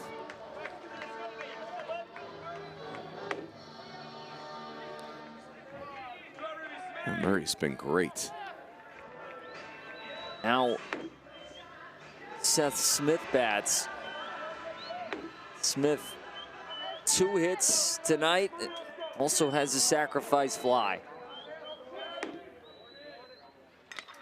Back up the middle, base knock. Coming around third and scoring. Southern Miss has extended their lead. Morrison is in. It's 5-1 Golden Eagles in the ninth. Seth Smith adding to his Round Rock Classic resume. Yeah, if any of the voters are listening, Seth Smith, he needs to be in consideration for all tournament right there. What a day. What a weekend. Now Ben Higdon against Murray. Down and in for ball 1. Seth Smith did not start last night's game against Oregon State, but still made an impact. And I think he's going to be starting for a minute now. He has played fantastic this weekend. And the 1-0 comes in for a strike.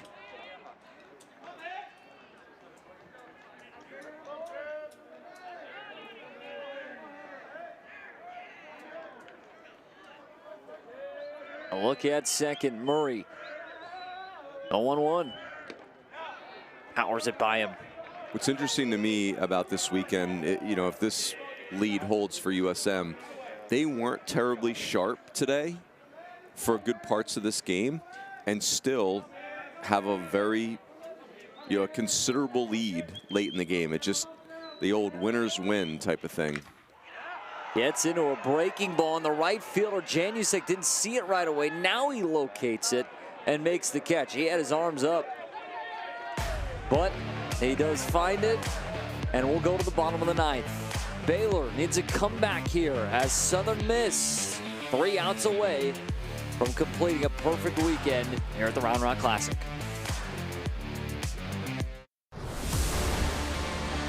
From the front row to the upper level. From epic concerts to heart-stopping games. Tickets for Less puts you where the action is.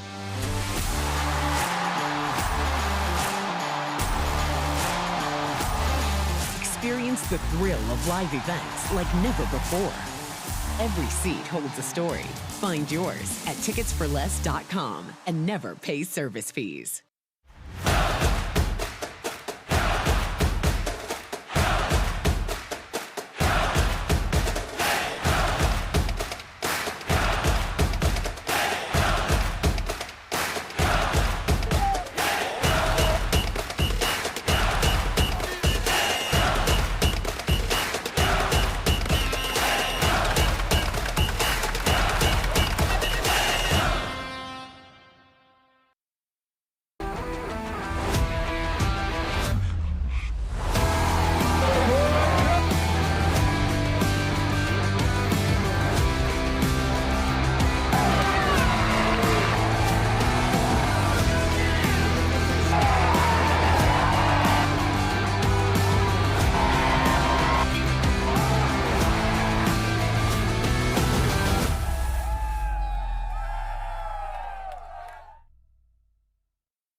Bottom of the ninth here between Southern Miss and Baylor.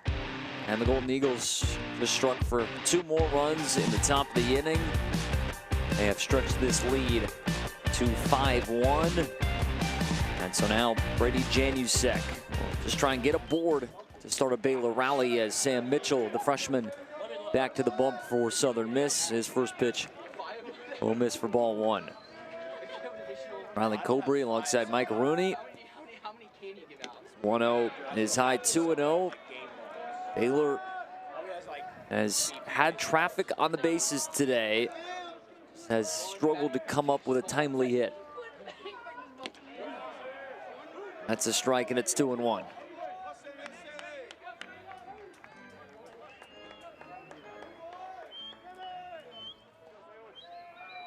So kicking the pitch. Right by Janusek, and it's 2-2. Well, that's unique right there. That's a little cutter.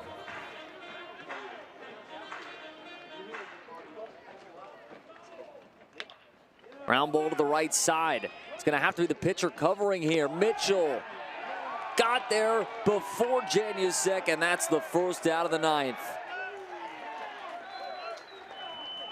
Boy, that's well done. That when the first baseman vacates and now you got to throw to a pitcher as a second baseman, this is not an easy play. Mitchell does a great job, never hesitated. Boy, that's good defense. Morrison's played great at second base, hasn't he? I mean, as a second baseman there, as you mentioned, it's so tough to make that throw to your pitcher. You want to lead him on there, but you don't want to throw it too hard and perfectly executed, and Southern miss. Inching closer to a win. So Pearson Reebok 0 for 3 with a walk in this game. He'll take outside.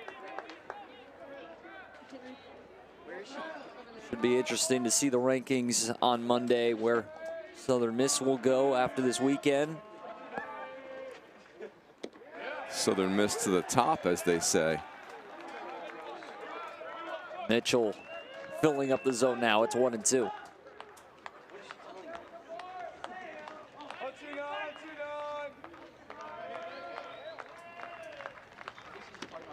Up and in. UCLA, I'm sorry, Ron. UCLA swept TCU, so that's a massive weekend. But I would say over the course of 2 weekends, nobody has had a better start to this season than Southern Miss. I mean, 2 loud weekend results. Close pitch, but off the plate. It's 2-2. Make that 3-2.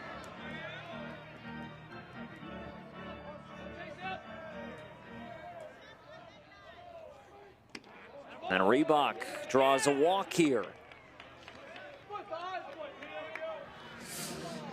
Christian Ostrander and Gunnar Leger, the 2 pitching gurus for Southern Miss.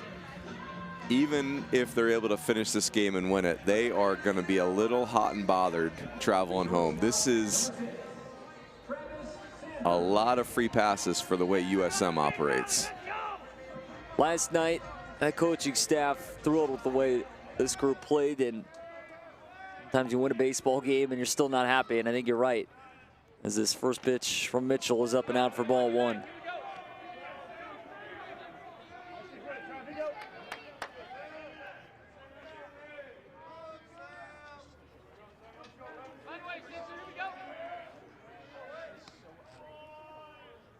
The kick and the pitch.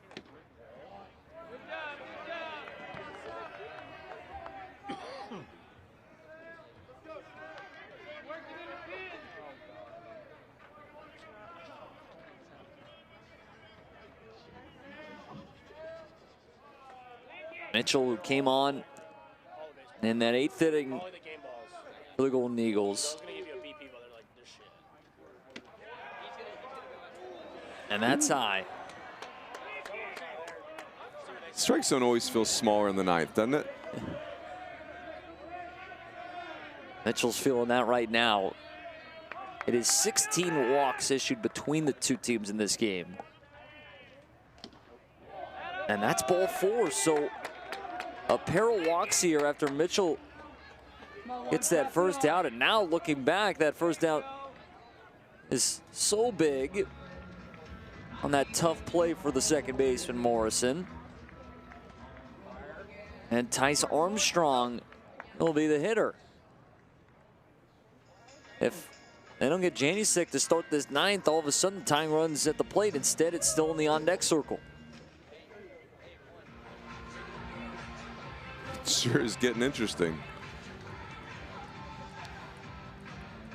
Man, 9 walks, 3 hit by pitch, a wild pitch. Some valuable experience for the freshman Mitchell this weekend. So he will exit, and we'll get another arm. Southern Miss 2 outs away from closing this out. We're back in a moment. It was a simple idea. I wanted to make a bottle for myself that I could use for everything. It needed to keep my drinks cold, have the ability to mix my favorite drinks, and be easy to carry and clean. I didn't realize how many people would love their ice shaker and how it would change their lives.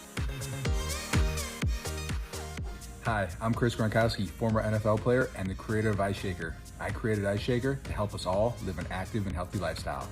Grab you an ice shaker today. You've spent years building a life worth protecting. The long days, the late nights, the people who matter most. But life, it doesn't wait.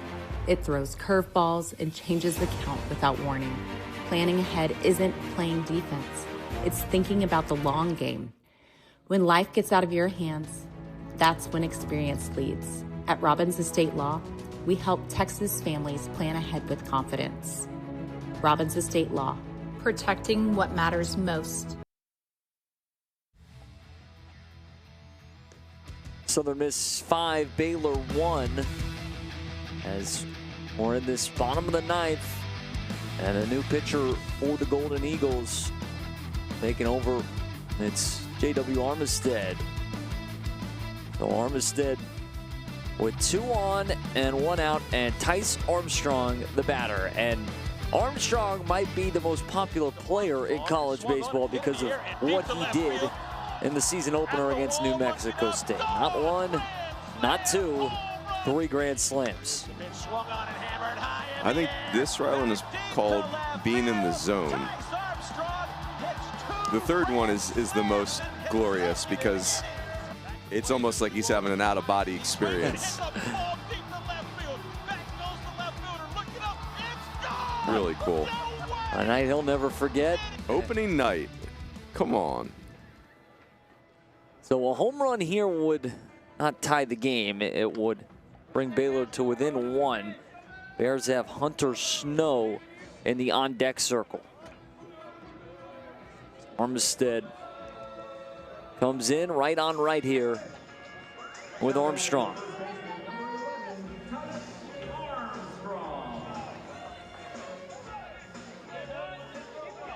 Armistead, the senior from Moorville, Mississippi.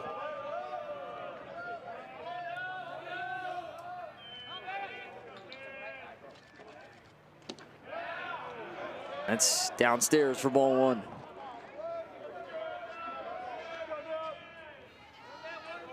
Armstrong in this game, 2 walks and a single. Those were his first 2 walks of 2026.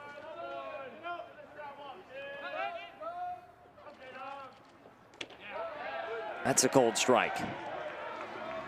That's 89 from a low slot. That's coming in hot.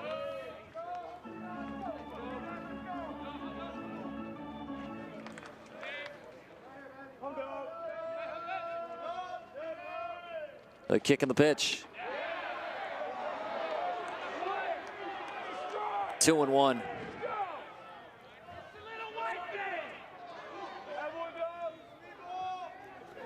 John Brammer getting a lot of constructive feedback. These Southern Miss fans have been in his ear all evening. Armstrong into center. Up on it, Tunsmeyer. And there's 2 down.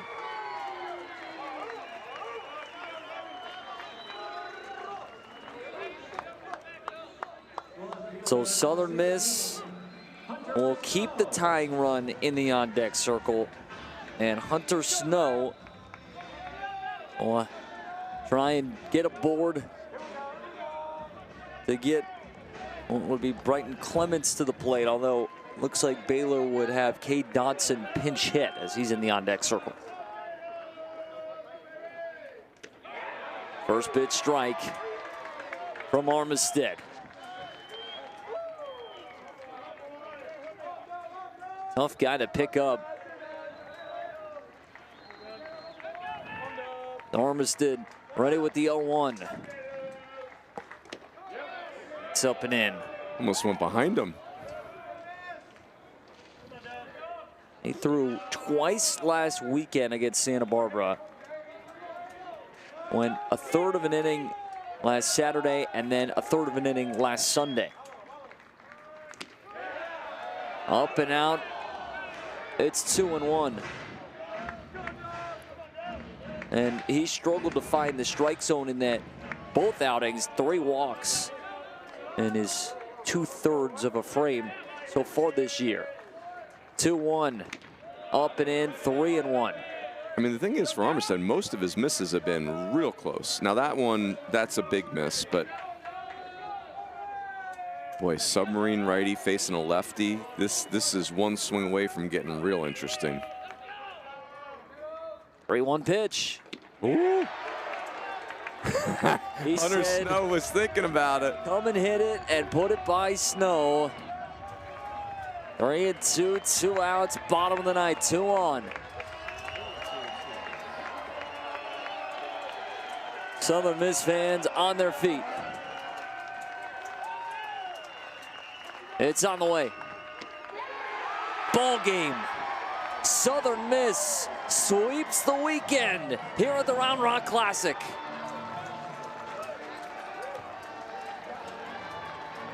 The cherry on top on what was an exciting 3 days for these Southern Miss fans.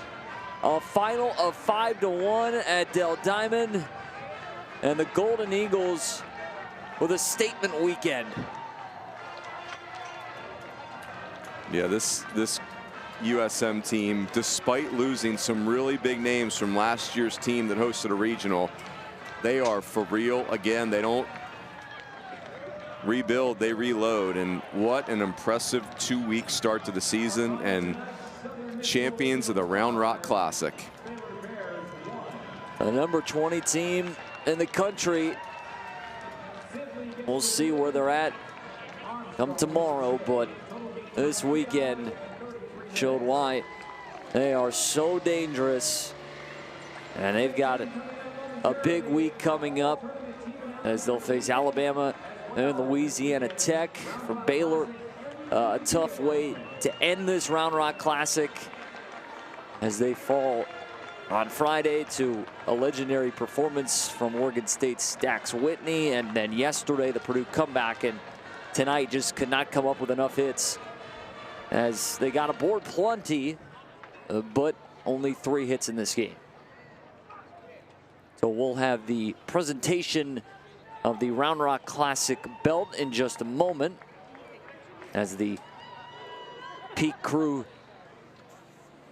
comes out and gets ready for the handing over of the belt. We'll take a look at the all-tournament team from this weekend. Sure, there will be plenty of... Rylan, if you don't get all-tournament, I'm going to be ticked.